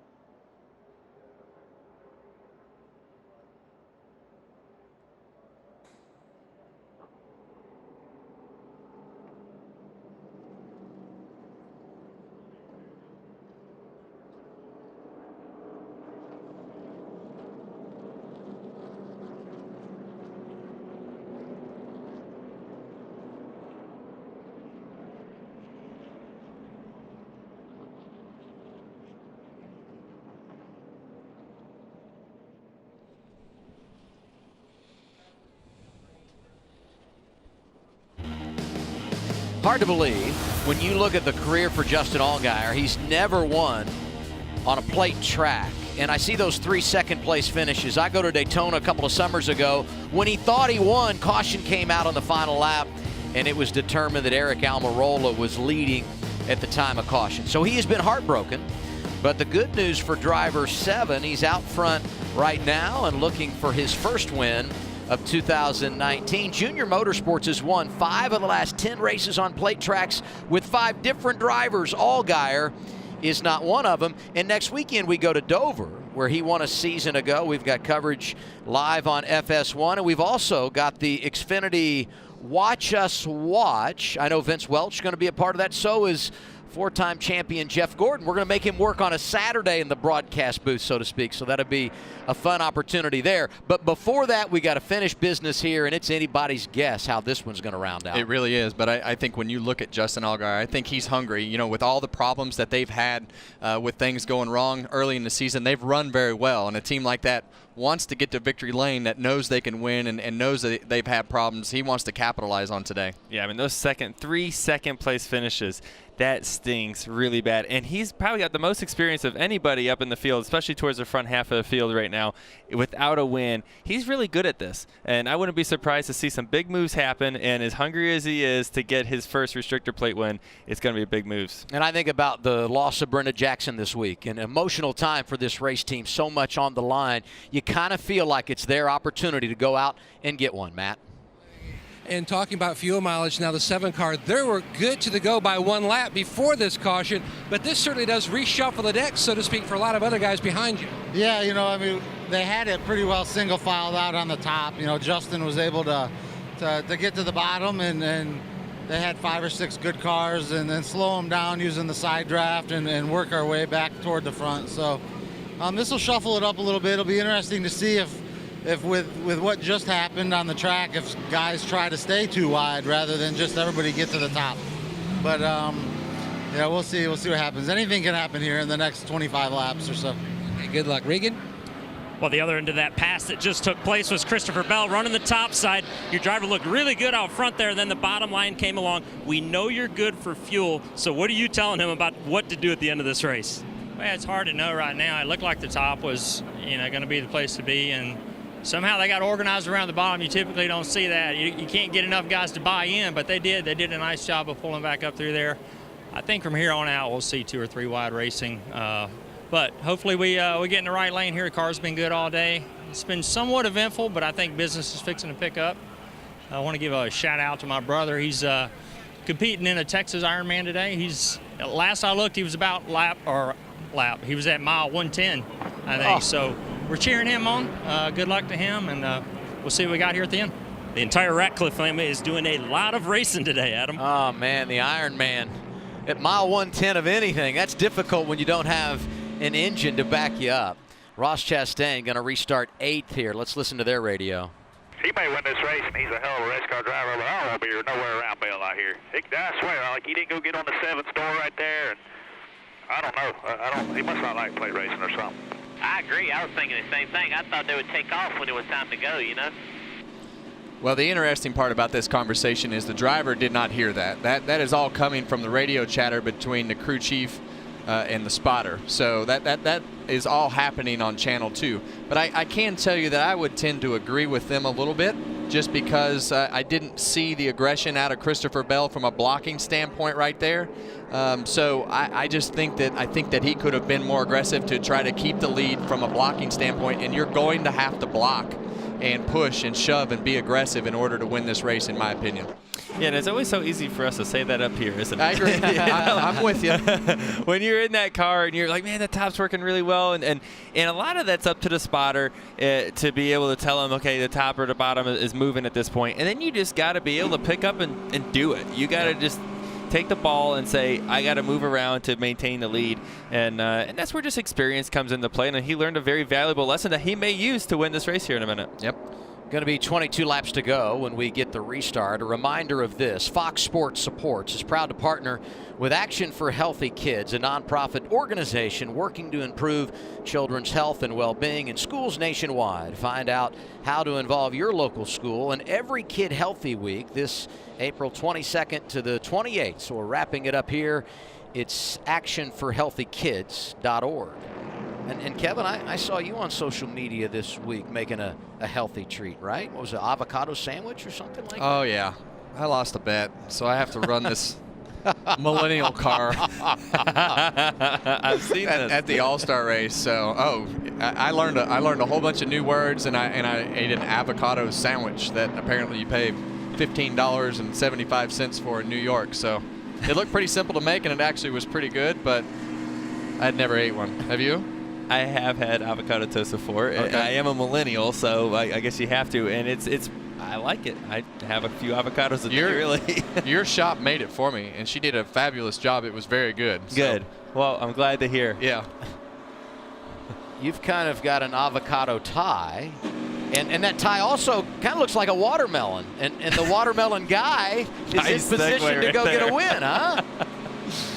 He's going to be on the wheel, and I can guarantee you that there's a lot of guys that want to win right now, and this is one of them. And I think he will do just about anything that he has to do to make it happen. I wouldn't put my money against Ross Chastain. It's going to be a checker or wrecker for him, one way or the other.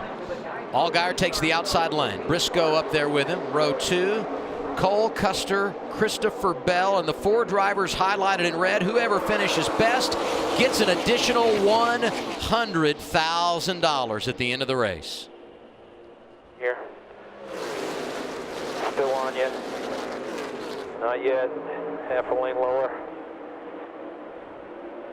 All clear. All clear. He is off of you. Coming back to you now. No, bottom nose down. Bottom nose down. He's there.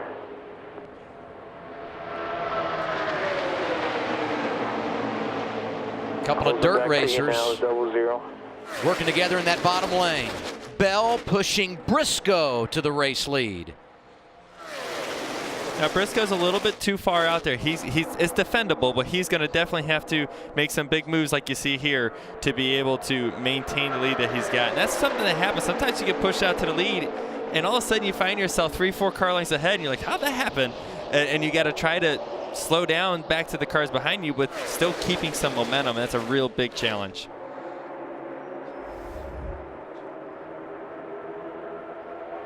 The top here, 7, come on the big run, guard your top, guard your middle. 1 back to the 7. Now, I don't know about you, Kevin, but I know when I get to the lead, I don't even look out the windshield anymore. If that car behind me drove right into the wall, I'm pretty sure I follow that car right into the wall, because you are just staring in that mirror with so much intensity, just trying to see everything you possibly can through that rear spoiler and that rearview mirror. Well, and it's so important to go from lane to lane to try to control the momentum of each lane, to almost keep them even, is really your goal, so that you can try to help slow down what's coming on the top and take advantage of that run to get pushed out a little bit, and when the bottom comes back. And so there's a lot to do, and you're exactly right. You have to look backwards a lot. What I see here is 2 very organized lanes. No one's shooting the gap down the center, and if that does happen, that's where you're going to see the bottom lane go away. But right now, everyone's being very disciplined on that bottom lane, trying to maintain, with those leaders that are running the top side right now with those first 2 cars. Well, we see those guys.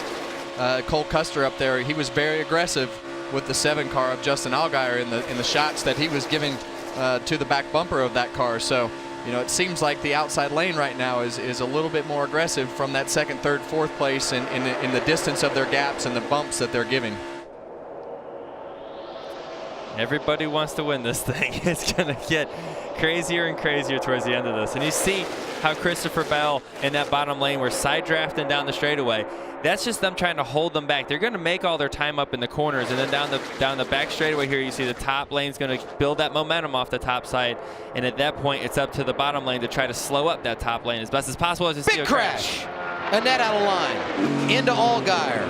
Cole Custer into the wall.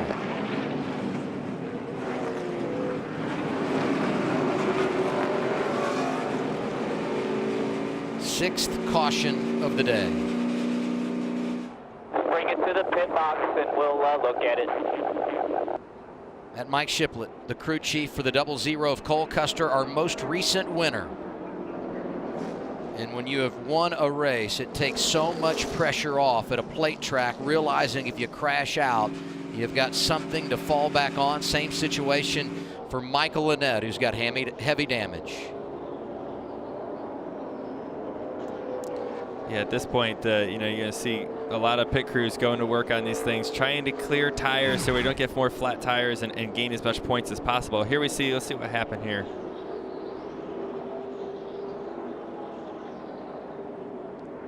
Yeah, looks like the 22, it's hard to tell from right there how far to the right. It almost looked like he caught that right rear bumper, but it's really hard to tell from that angle. Yeah, I mean, it's tough. You're pushing obviously on both lanes we're you know, trying to tandem as best as possible, and he just gets a little to the right and caught him in that right rear corner of the bumper, it looks like. Now just watch 7, Allgaier. Is he living right, or is he living right? It's a scary feeling when you start spinning in front of the field and all you're just waiting for another big impact.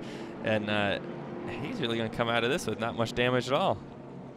And keep in mind, wow, he's one of the drivers eligible for the Dash for Cash. So is Cole Custer. Most likely he is eliminated, but while there's a loss of track position, Allgaier might still have a chance. One more angle on the incident that brought out our 6th caution. These cars get so light when you're just tucked up behind them, and then when you add a physical push like you're going to see right there, you know, they really want to spin to the right. You know, they have a lot of wedge in them. Sometimes that wedge makes it, you know, okay to the left, but when it goes to the right, they get really, really loose like that.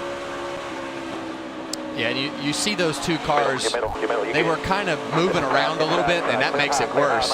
And when they're making contact and they're both kind of moving opposite lanes.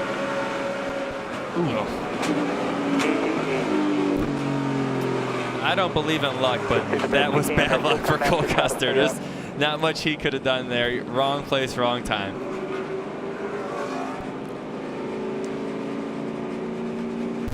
Here's what they said on the 22 radio of Austin Cindric. I don't know what to do there. I'm giving him the best push he can get. He's still trying to side drive. Don't matter now.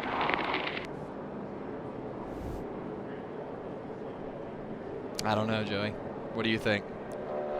Well, you know, obviously it's hard racing, right? Everyone's trying to fight for every inch that's there, you know, and the cars are unstable. You're pushing hard, and it's going to keep happening like this as we get further and further into the race. And there we see Cole Custer, you know, calling it a day as he takes his helmet off here.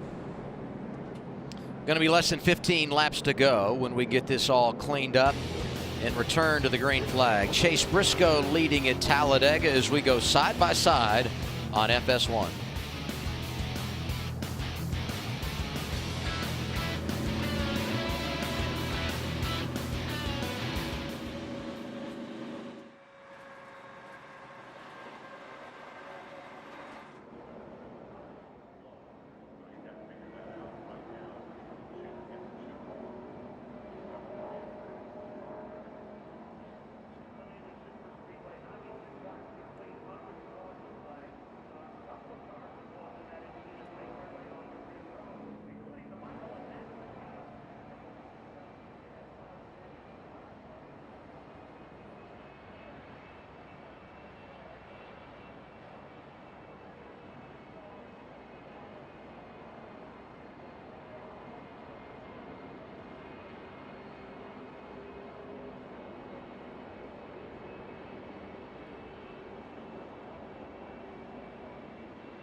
box break.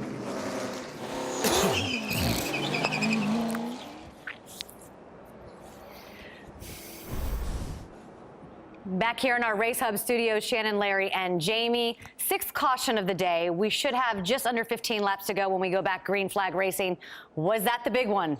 I don't think so. They're going to have 10 to 12 laps of racing, and now they know the checkered flag is near. Very close. Yeah, I would say that was the important one because it took 3 of the top 4 cars out. But like Larry said, we're going to have a restart here, and it's going to get a little more serious. We talked about Justin Allgaier still looking for that first plate win, and he could, I said it, there you go, super speedway win, and he could still do it here today. All right, let's take a look at how these things went down so far out at Talladega. Race recap time at the biggest track on the circuit. Take a look early on. First caution, Brandon Jones brought this baby out. Yeah, I mean, and it's hard to explain, but the Trilobal, the back of the car is the lightest it is anywhere on the racetrack. He kind of got in just some dirty air and the car spun around. Luckily, he saved that. He actually comes back to lead the race in a little bit. Yes, we got a speeding penalty too, right? Yeah, I'm not sure Tyler Reddick could do a whole lot here because Ross Chastain was pushing him down pit road. Both of them busted for speeding. Look at you. Can just so see dejected him. right there. Totally. Tyler Reddick hits the wall on lap 46. It's been kind of a rough day for our stage winners, huh? It's been Tyler's big adventures because he won stage 1, hits the wall, got busted for speeding, and now he's running inside the top 5. Noah Gregson overheating. He did win stage 2, but had to come down pit road. Just a lot of debris on that front grille, so they came down, cleaned it up. Again, Tyler Reddick with another problem on pit road, Jamie. Yeah, the jack stand actually gets caught underneath the car here. It finally comes out when there's only about half of it left, but he's had the craziest day, and it's crazy to see that he's in the top 10 again. Yes, there you go. That's not what you want to see. Nope, there it comes. Yeah, it's out. You guys said that's pretty it looks hot. You want to go pick it up. It looks right hot, yeah. No. Okay, and here we go. Noah Gregson continues the curse of the stage winner. He goes for a slide, and it's the never-ending slide, right? Oh, he looks like he might keep it off the wall. Not quite. And he actually had one stage 2, but a lot of damage to that 9 car. Yes, a lot of damage to that 9 car. He looked like he might be able to keep it in the center of the track, but wasn't. And then, of course, this is what we were just talking about. Took out some of our front runners. The semi-big one, or possibly the big one on the day. Yeah, and this started from Austin Cindric pushing Michael Annett. And here's the deal. When you're going to get pushed in your Michael Annett's position, you hold the wheel as straight as you can. I don't think Michael saw that run coming. He was actually trying to get to the outside of who was in front of him. Man, they just got off from underneath him there. Caused a pretty big wreck. Okay, so who are we watching? Who are we watching in these closing laps? Well, I'm going to be watching Austin Cindric because he's right up there in the mix. And remember, he's one of those 4 drivers that if you finish in front of the other 3, you don't even have to win the race. A $100,000 bonus dash for cash. Dash for cash. What do you got? Well, Christopher Bell is gonna be a contender, but John Hunter Nemechek is the one that I'm looking at. He was the innocent victim of being pushed by Brandon Brown earlier in the race. Yeah. Had to make a green flag pit stop, stayed on the lead lap. He's in the top 5 right now, so he's got a good car and he's done a good job all day long putting himself in the right position. Someone else in the top 10. He's got a name, Earnhardt. We talked about him at the beginning of the day. He's currently running 8th, Adam. Yeah, Shannon, I love when we do this back and forth because you know what Harvick calls Shannon, Jamie, and Larry. The minions. The minions. I don't think you guys look like minions. Hey, I want to go to what Larry said. Shannon asked, was that the big one? He said, no. Less than 15 to go. We might see the big one yet. What do you guys think? Agree or disagree? Well, you're going to have to push and shove, and obviously with the restarts and everything that's getting ready to happen here, it's time to go. It's time to win, and I think you're going to see some aggression, and usually that results in an accident. Most likely. And you see, there's been enough cautions for everyone to save fuel, but don't forget about green-white checkers. That can happen here where this race goes into overtime, and you may see some cars be a little close on fuel. So you're going to see more aggressive racing, a lot more things happening here in the next few laps where you're going to see a lot more pushing and shoving. The trends here say there will be a short run to the finish. Just how short will it be? And one of the players, no doubt, is Tyler Reddick. They'll give you that 100,000 too if you win this race, just so you know. Really? I had no idea. Thank you, Randall. Reddick was 200 yards from going a lap down. Got a timely caution. They have taped that thing up. If he wins this race, they will have earned it. Not that anyone else will have not earned it if they win, but certainly this team has worked hard today. He had an adventure today either way to recover what he's gone through. He's already had a great day no matter what happens here, but that dash for cash, 100 grand, those 2 cars lined up right next to each other in 3rd and 4th, they're going to be racing. Allgaier not out of it yet. They got him all taped up. He restarts 27th he is on the lead lap. 13 laps to go. Briscoe in the outside lane. Lane popped out, 2 rows back. Just watch him here. 1 row back. He's on you, pushing you. Keep going top. Keep going top. He's still pushing you. He's on you. Now let's see what Christopher Bell can do now. Gets to the lead. Now it's up to him again to work lanes from one to the other. See if he learned from earlier in the race. Way back, he's still 1 back bottom. That answers that question. He's changed lanes twice going down the back straightaway. So like you said earlier, he definitely learned something there, and now he's trying to take control of the race from the lead to control those lines. That's why it's so important to race early in the race. 98, at your help. Bottom come apart, keeping the 98. Bottom come apart, majority's up top. 4 total, very bottom. We got about 20 with us top lane. Keeping the 98, 2 pushing them. Keeping the 98. Everybody's up top. Reddick getting out of line. He swings down to the bottom. And that was back to the top. What a move. What a great move. He gets to the left rear of Chase Briscoe and side drafts him just enough to build a hole to get back in right in front of him. Go down in the corner, get right up there. Great move. That was textbook. He's really good at this style of racing. Won a truck race for Brad Keselowski. The Gander Outdoors Truck Series season opener a few years ago down at Daytona. Won at Daytona last year in the Xfinity car. He's our reigning champion and trying for his first victory of the year. And some debris out of the racing groove. Will that bring out a caution as we close on 10 remaining? Reddick jumps to the lead. Briscoe up behind him, and here comes Earnhardt down low, and the caution is out. Man, that was some good racing right there. That was fun to watch, you know, the top forming, but everyone's still racing at the same time. No one was just riding in the top. Like, they were just taking that momentum and using it to move forward, and really no one was doing better than Tyler Reddick at it. I gave it the spot. That move by Tyler Reddick, it looked aggressive at the time, but the way that he pulled that car down away from the other car allowed him to not be side drafted and like you say, take advantage of that hole that had formed in the top lane.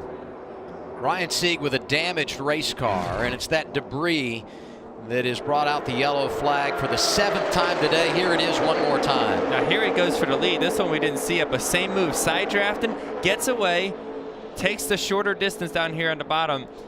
He's got him cleared by 2 or 3 and second, third place. That side draft on the 20 car slowed him down so much, and those guys, in 2nd, 3rd, and 4th were able to take advantage of that side draft that Tyler Reddick pulled on the 20. You talked about the difference in speed, and we saw it there with our pointers. It was 5 miles per hour difference when he went down low.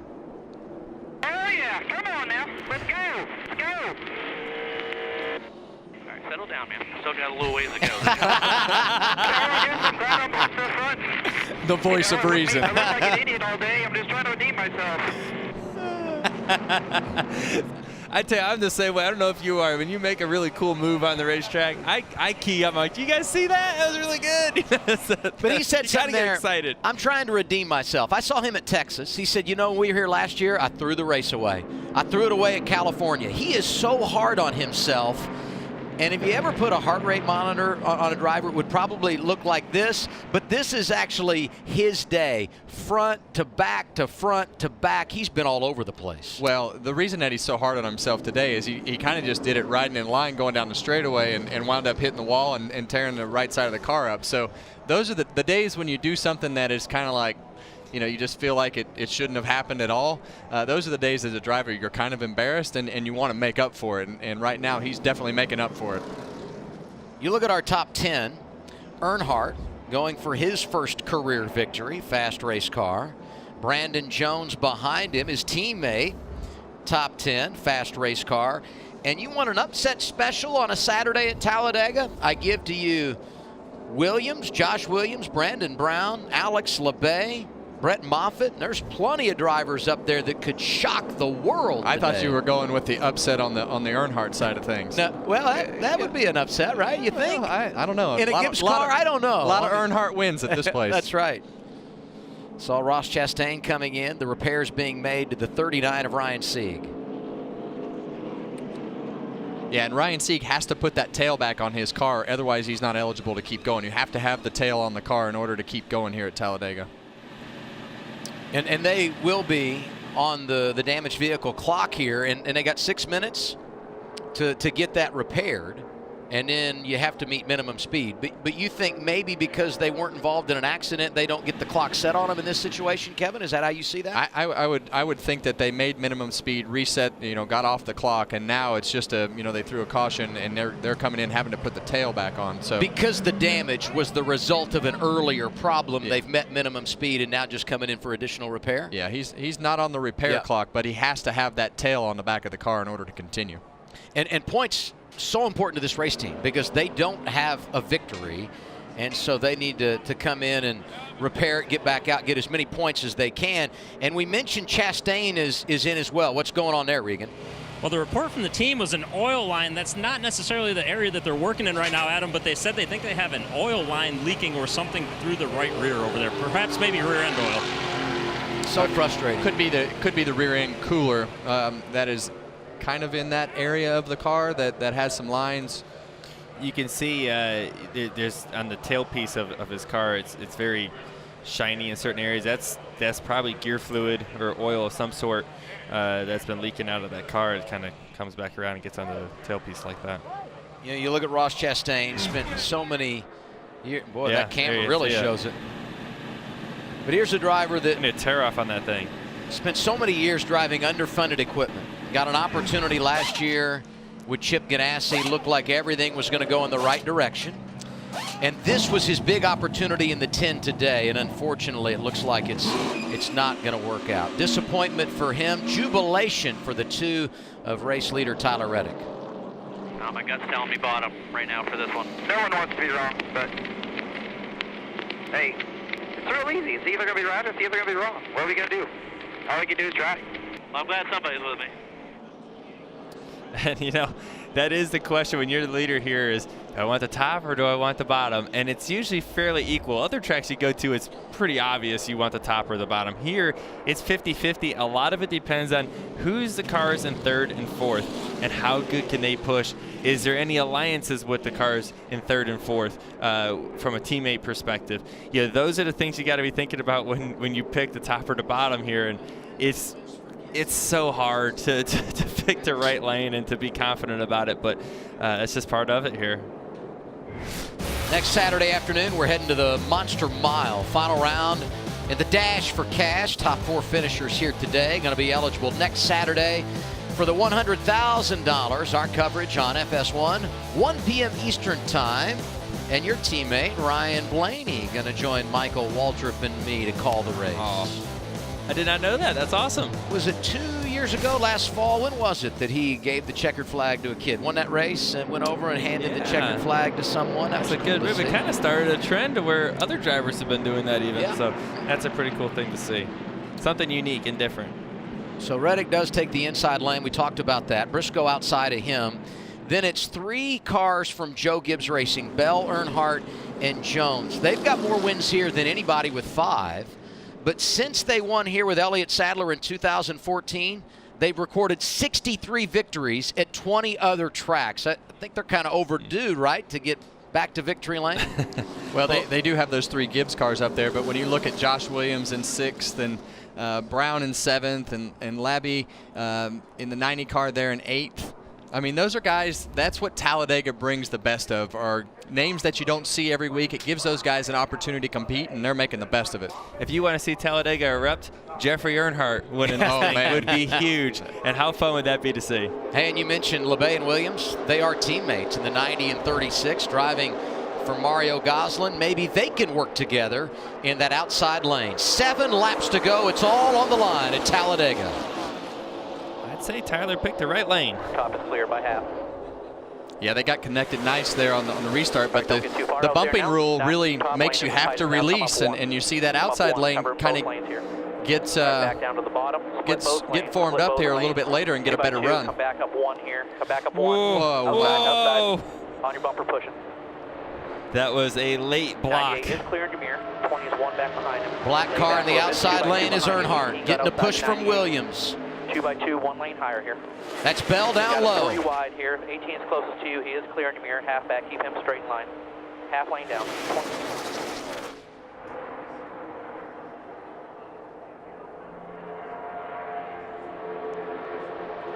Well, based upon that last block that Tyler Reddick threw, he's pretty much willing to do whatever it takes, because that was about as tight of a block as you can cut it. You couldn't see the sunlight in between the two shadows.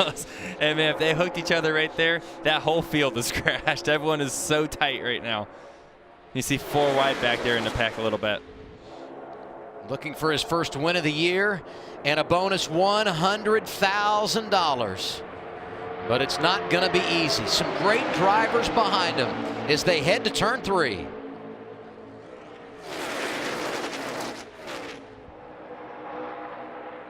You see Chase Briscoe able to get in there. 1 back here. Inside lane's tightest to you. 98 got clear of the 18 up 1. Back down half. Keep him straight in line here. Now watch this as they come through the tri-oval, and keep an eye out for the start-finish line. And remember where that is for the final lap, in a non-traditional place at Talladega. And you just see so much, I call it jabbing each other. Everyone is taking every little gap that's there, and here comes a crash. That's Earnhardt. Got into the 86 to the 51 of Jeremy Clements. Timmy Hill in that as well. Justin Allgaier. And that's a product of him getting caught in the first crash, not by his own doings. And it puts you in the back, and your chances of getting in another crash when you're in the back with 5 to go or 10 to go at Talladega is very high. Tough break for Alex LeBay. Be sorry, we did all we could do. And the window net is down for Justin Allgaier. His opportunity to win the $100,000 has come and gone. Earnhardt, significant damage on the right front for the 18. His first career victory, gonna have to wait. And it looked like they were 4 wide, and it looked like Jeffrey just got loose up there. They'll have to wait for the replay.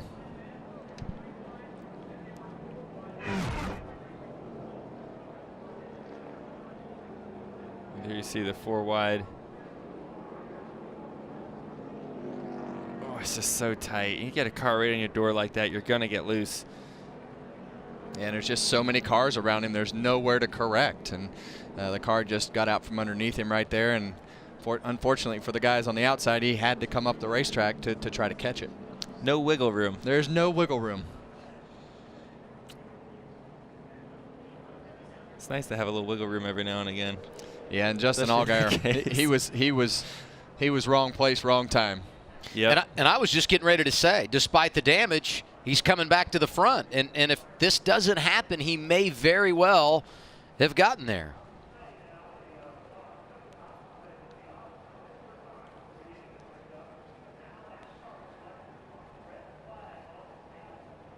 You see earlier, Austin Cindric able to get and take advantage of a great opportunity to grab a couple spots. And once he loses that momentum from getting side drafted, he just gets put in the sucker hole, whatever you want to call it, to where he just starts to get used up from left and right on both sides, and you're just trying to keep control of your car. And it's a tough spot to be. Still bottom 3. Still bottom 3. 35 in line with you. Going to be bottom 4. Stay at the bottom. Get down, get down, get down, get down, get down. Caution's out. We're all good.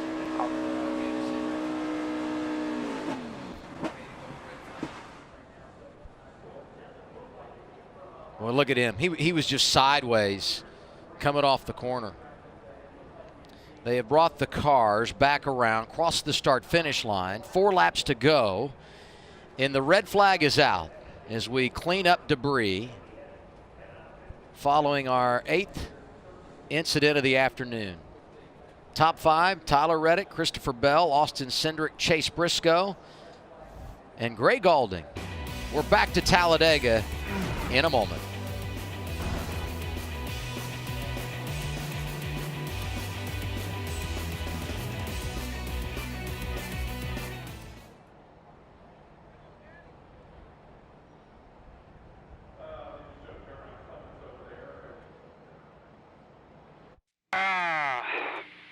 guess this is lunch break?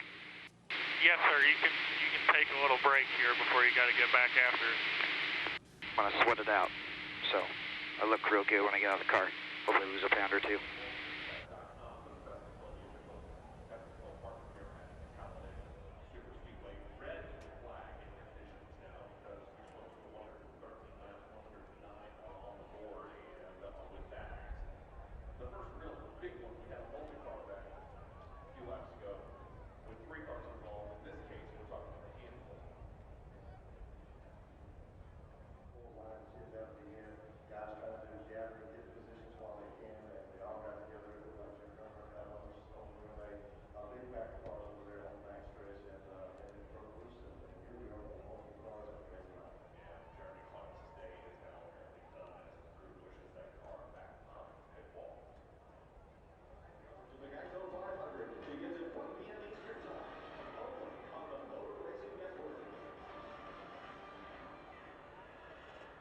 Under the red flag here at Talladega with 4 laps remaining in the MoneyLion 300, who's holding the Tyler Reddick is shown as the race leader. Let's get a word from his pit, Winston Keller. That would be Randall Burnett, who's the crew chief on the car. And Randall, first word that comes to mind, you guys are up front, is invincible.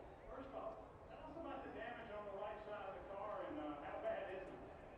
Yeah, the guys did a really good job fixing it up. He got up when we were, finally over there, and he got up into the wall a little bit.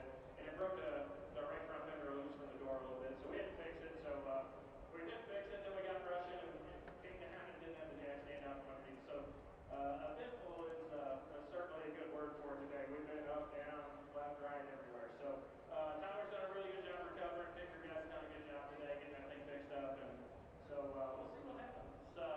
Always exciting here with a green white checkered, I'm sure, here at the end. So we'll see what happens. Hopefully we put this to a victory lane. It hasn't affected the speed of the car, and Ty Dillon, he said early in the race, the other guys don't want power.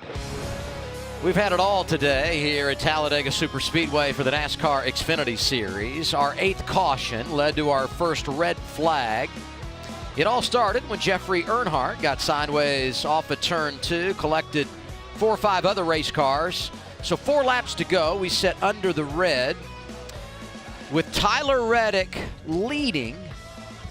And when you think about the day that he's had to bounce back from, pretty hard to imagine that he's out front, but it's been that kind of day at Talladega. And right now all the money is on the line, quite literally for Reddick, who's going for the $100,000 via the Dash for Cash. You see Allgaier heading back to the garage area. For a driver, you're in this situation. How do you reset your mind and prepare yourself for the most important laps of the day?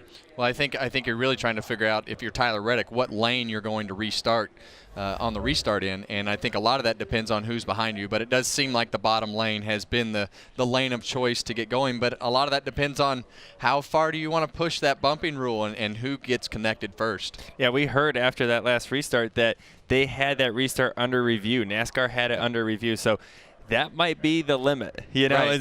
It's hard to know where the limit is until a call is made, but I feel like that was probably right at it. And, that's the hardest part because he had Christopher Bell pushing him. Well, now Christopher Bell is going to be next to him, inside or outside, depending on what lane he picks. So now he's got to make the decision again, but he's got new players behind him. That's what I was going to say. It's not just do you want to be inside or outside, as you talked about earlier. It's who's going to be behind me and who does that partner with the guy to my inside or outside, decide depending on which way I decide to go. And it goes deeper than that. You look at the 3rd and 4th car in that lane and who those cars are. So we've got some new players back there that these guys aren't used to racing with on a week-to-week basis, and how good are their pushes going to be, and who controls those gaps the best on the restart to help make their lane go. And what I see out of this is there's some drivers up there that this is their chance of winning. This is their chance of getting into the playoffs. There might not be another shot the rest of the year that they have to try to win this thing. That's a great point. You're going to see some all or nothing moves on this racetrack to see if they can get themselves into the playoffs and a win. That means so much to race teams these days. I don't know how this is possible, but Tyler Reddick says on the radio that he's bored under these circumstances. I was just bored. I want someone to talk to. I'm out here all alone by myself. I don't know how you can be bored. Well, I guess let's talk to him. Hey Tyler, this is the Fox Sports booth, and they said that you said you were bored on the radio, so we figured we'd just dial you up and see, is it hot in the car? Sounds like you might be talking about losing a couple pounds. Maybe tell us what lane you're going to choose on the restart and what's going on in there. A whole lot of nothing, that's the problem. But it's been a lot of fun so far out this race. I've done a lot of wrong, I've done some right. Fortunately, right now I'm still doing a little bit of right, but just trying to figure out with that wreck there who's going to be pushing, not necessarily in the lane behind us, but the third lane and so on and so forth. So just, try to do everything we can to get the best motors behind us. So just thinking all that through right now before I decide which lane I want to go with. Hey, Tyler, it's Joey up here in the booth. I tell you, when we were watching you pick off a few cars here towards the later part of this race, you were able to, when cars were single file against the wall, use that side draft to build a hole, make a pass down into turn one, and come back up and do the next lap, be able to take the lead, doing a very similar move. That was really, I was just wondering how you learned that. How do you, that was pretty good. Hey man, when the car gets a run, you go with it. It's winding down and it's time to get aggressive. I got some damage on the right side. It seems like actually people can side draft me better, more effectively, but it also seems like I can side draft people a little bit harder too. So the damage I thought hurt us for a while there, but it may not be a bad thing. Well, I can tell you right now, if you win this race, the right side of your car looks really cool. It's beat up pretty good, and it's got a lot of really cool looking tape on the right side of it. So you've got a cool die-cast win. So why don't you go ahead and take advantage of it? Yeah, I can think of another guy that drove for RCR that won on a plate race that tore the right side up. Worked out pretty good for him too. Absolutely, man. Well, you're doing a great job, and good luck. Thanks, guys. To put this all in perspective, he's had so many top fives this year, won the championship, changed teams, and he's a player once again. Speaks to his talent, and he's 4 laps away from his first win at Talladega.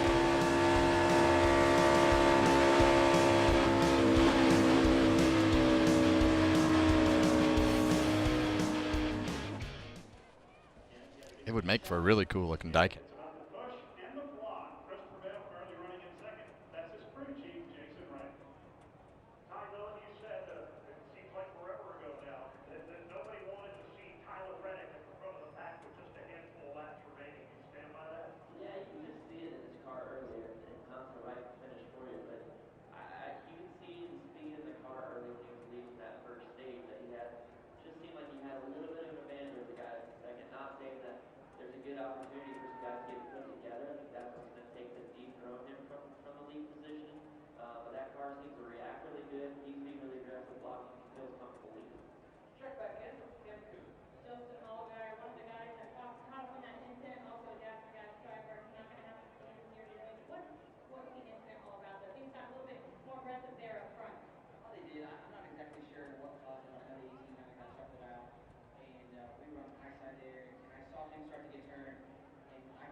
Just about time to go racing once again at Talladega. But here's how we got to this point. All started down at Talladega. We're getting ready to go racing. Down at Daytona, the big win went to Michael Annett. It was Christopher Bell who delivered at Atlanta. Out west, it was Kyle Busch back-to-back at Vegas and Phoenix. It's the Game of Thrones version of the NASCAR Xfinity Series in 2019. Cole Custer got his first win of the year at California. Busch got him again at Texas. At Bristol, Bell won the race, won the $100,000. At Richmond, the win went to Cole Custer. And who will it be today? And Kevin, you admitted earlier you've been watching the Game of Thrones, huh? No. I admitted earlier that I had seen one episode of the Game of Thrones, and it was actually this week. So, you know, I feel more like that dog when I was watching the Game of Thrones episode. I felt like going to sleep. Did you watch from the first episode, or did you go from like the most recent one? No, we watched the very first episode. So that's the only one I've watched. Yeah, I haven't watched any of them. So right now we got 4 laps to go, and we understand we're a couple of minutes away from wrapping up this red flag. And when we're done here, it's off to Houston. You think David Starr's an Astros fan? He's running 10th right now. He's a Houston native.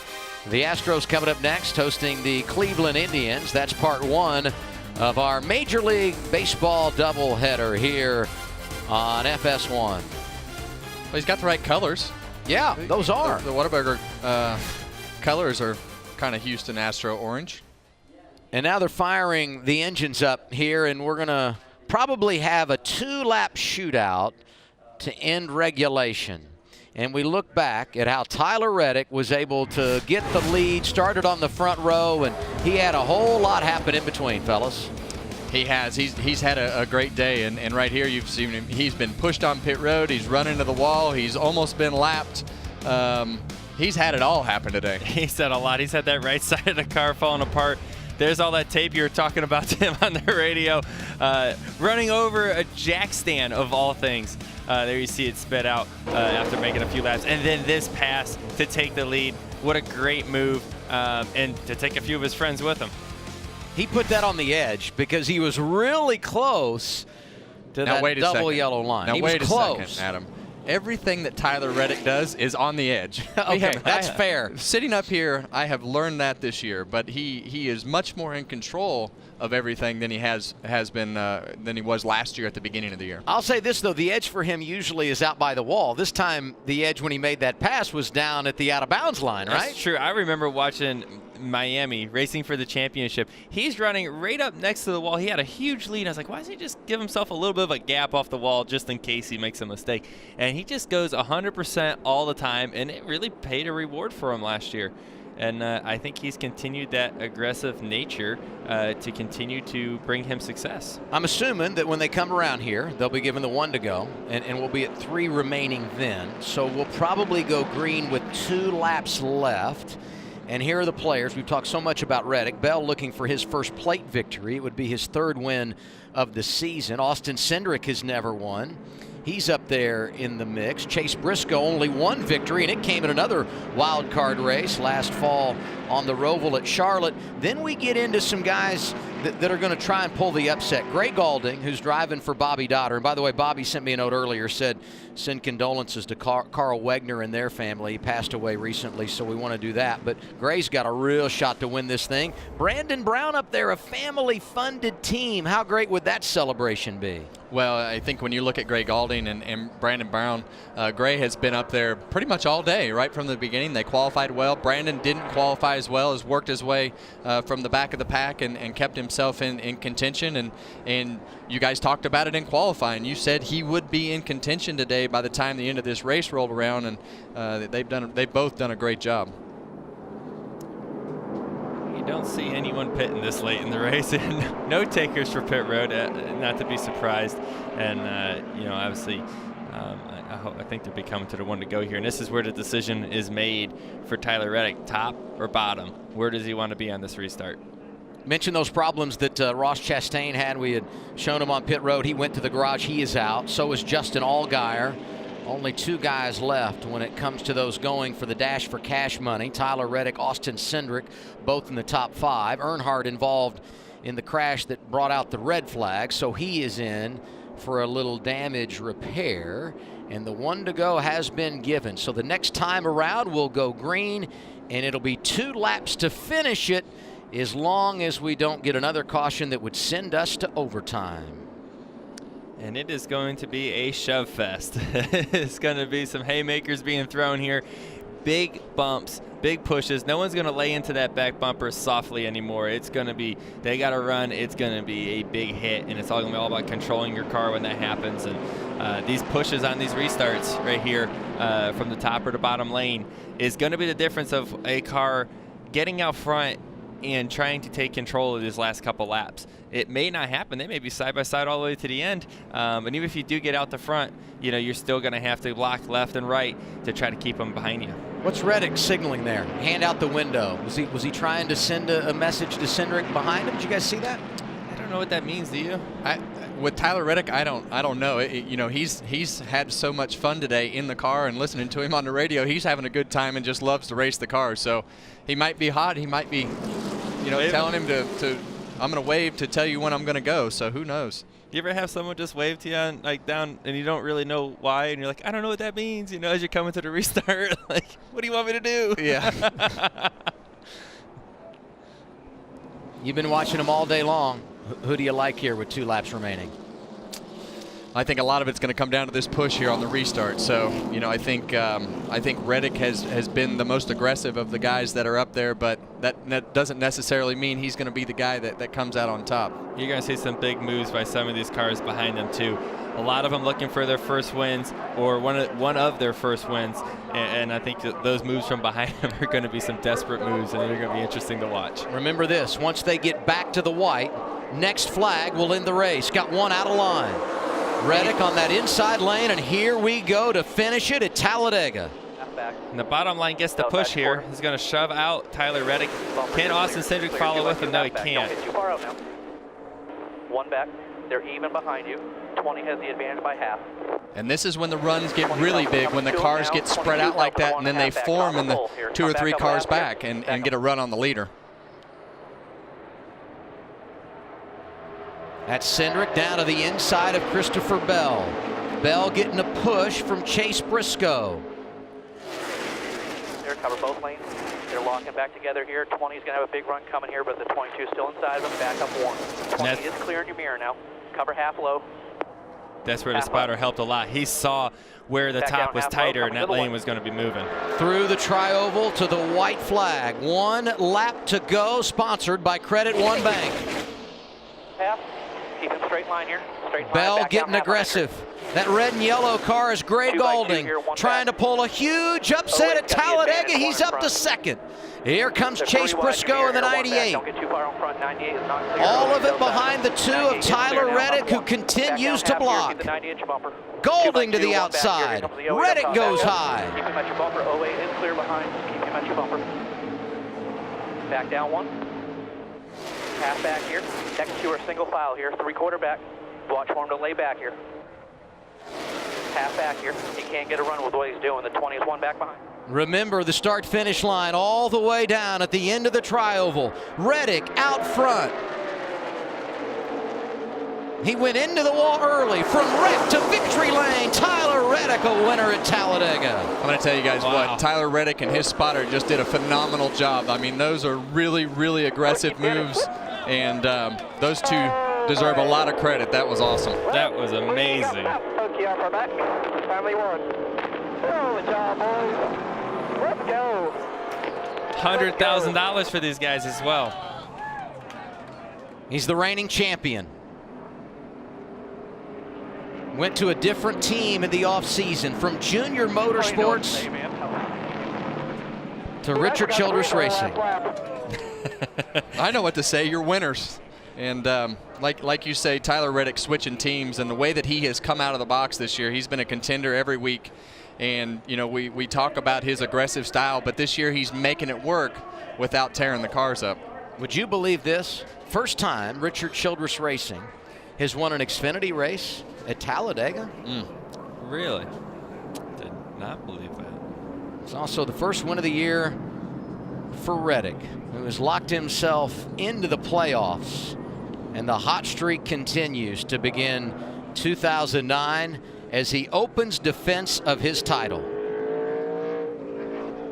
And it's his second victory on a plate track. Got the season opener last year at Daytona.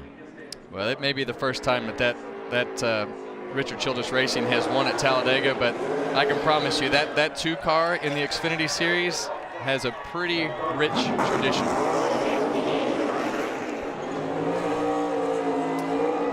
How about you? I'm a big fan of burnouts, so I like watching that.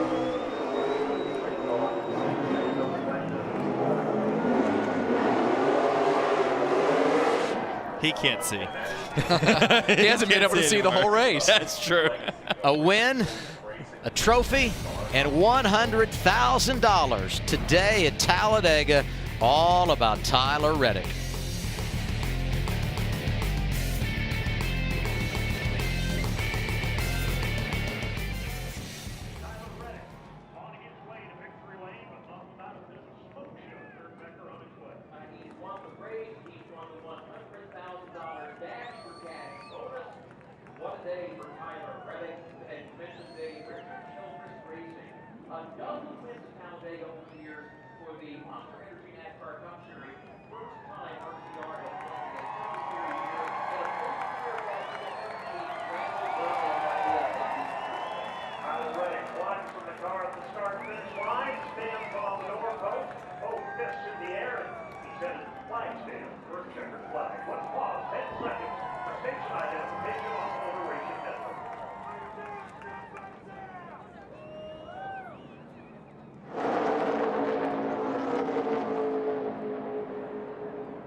Got a red flag with 4 to go. A 2-lap shootout to win it at Talladega, and Tyler Reddick delivered.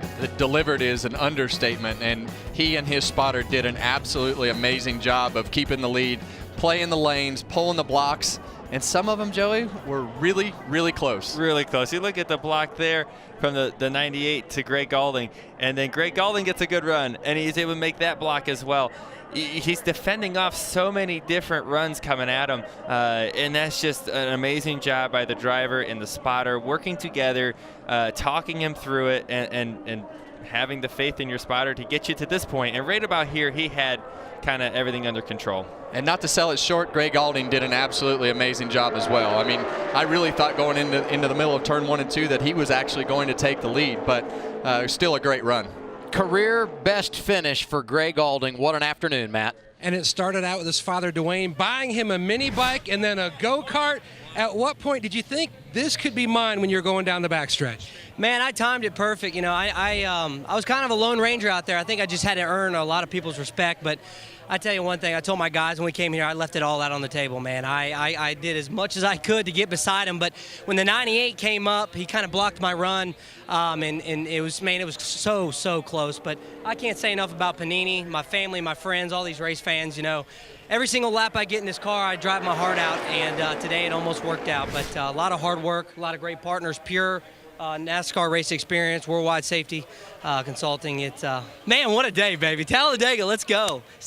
It was like a receiving line at the car. So many drivers, Regan, coming up to congratulate him. Well, a big celebration about to come here. One of the most excited drivers that I have seen pull into victory lane in a very long time. Tyler Reddick gets the job done today at Talladega. $100,000, water bottles flying, checks flying. Tyler, this is one of the most Tyler Reddick-esque wins I think I've ever seen. This race car is absolutely destroyed on a super speedway. You were adamant that you wanted spotter Derek Nealon to be on the roof for you this season. How big of a part was that in what you just accomplished today? Well, he did a hell of a job. You looks like you got some stuff in your eyes. His eyes are burning, but hell of a job all our guys on rolling Treacherous Racing Chevrolet. Derek did so good up there all day long. I tried to take us out of this race so many times, and somehow we got back in the mix, got back to the lead, and I'm worried about your eyes, but we got a good day. An exciting day for Tyler Reddick, and yes, the Gatorade burns. I can confirm that.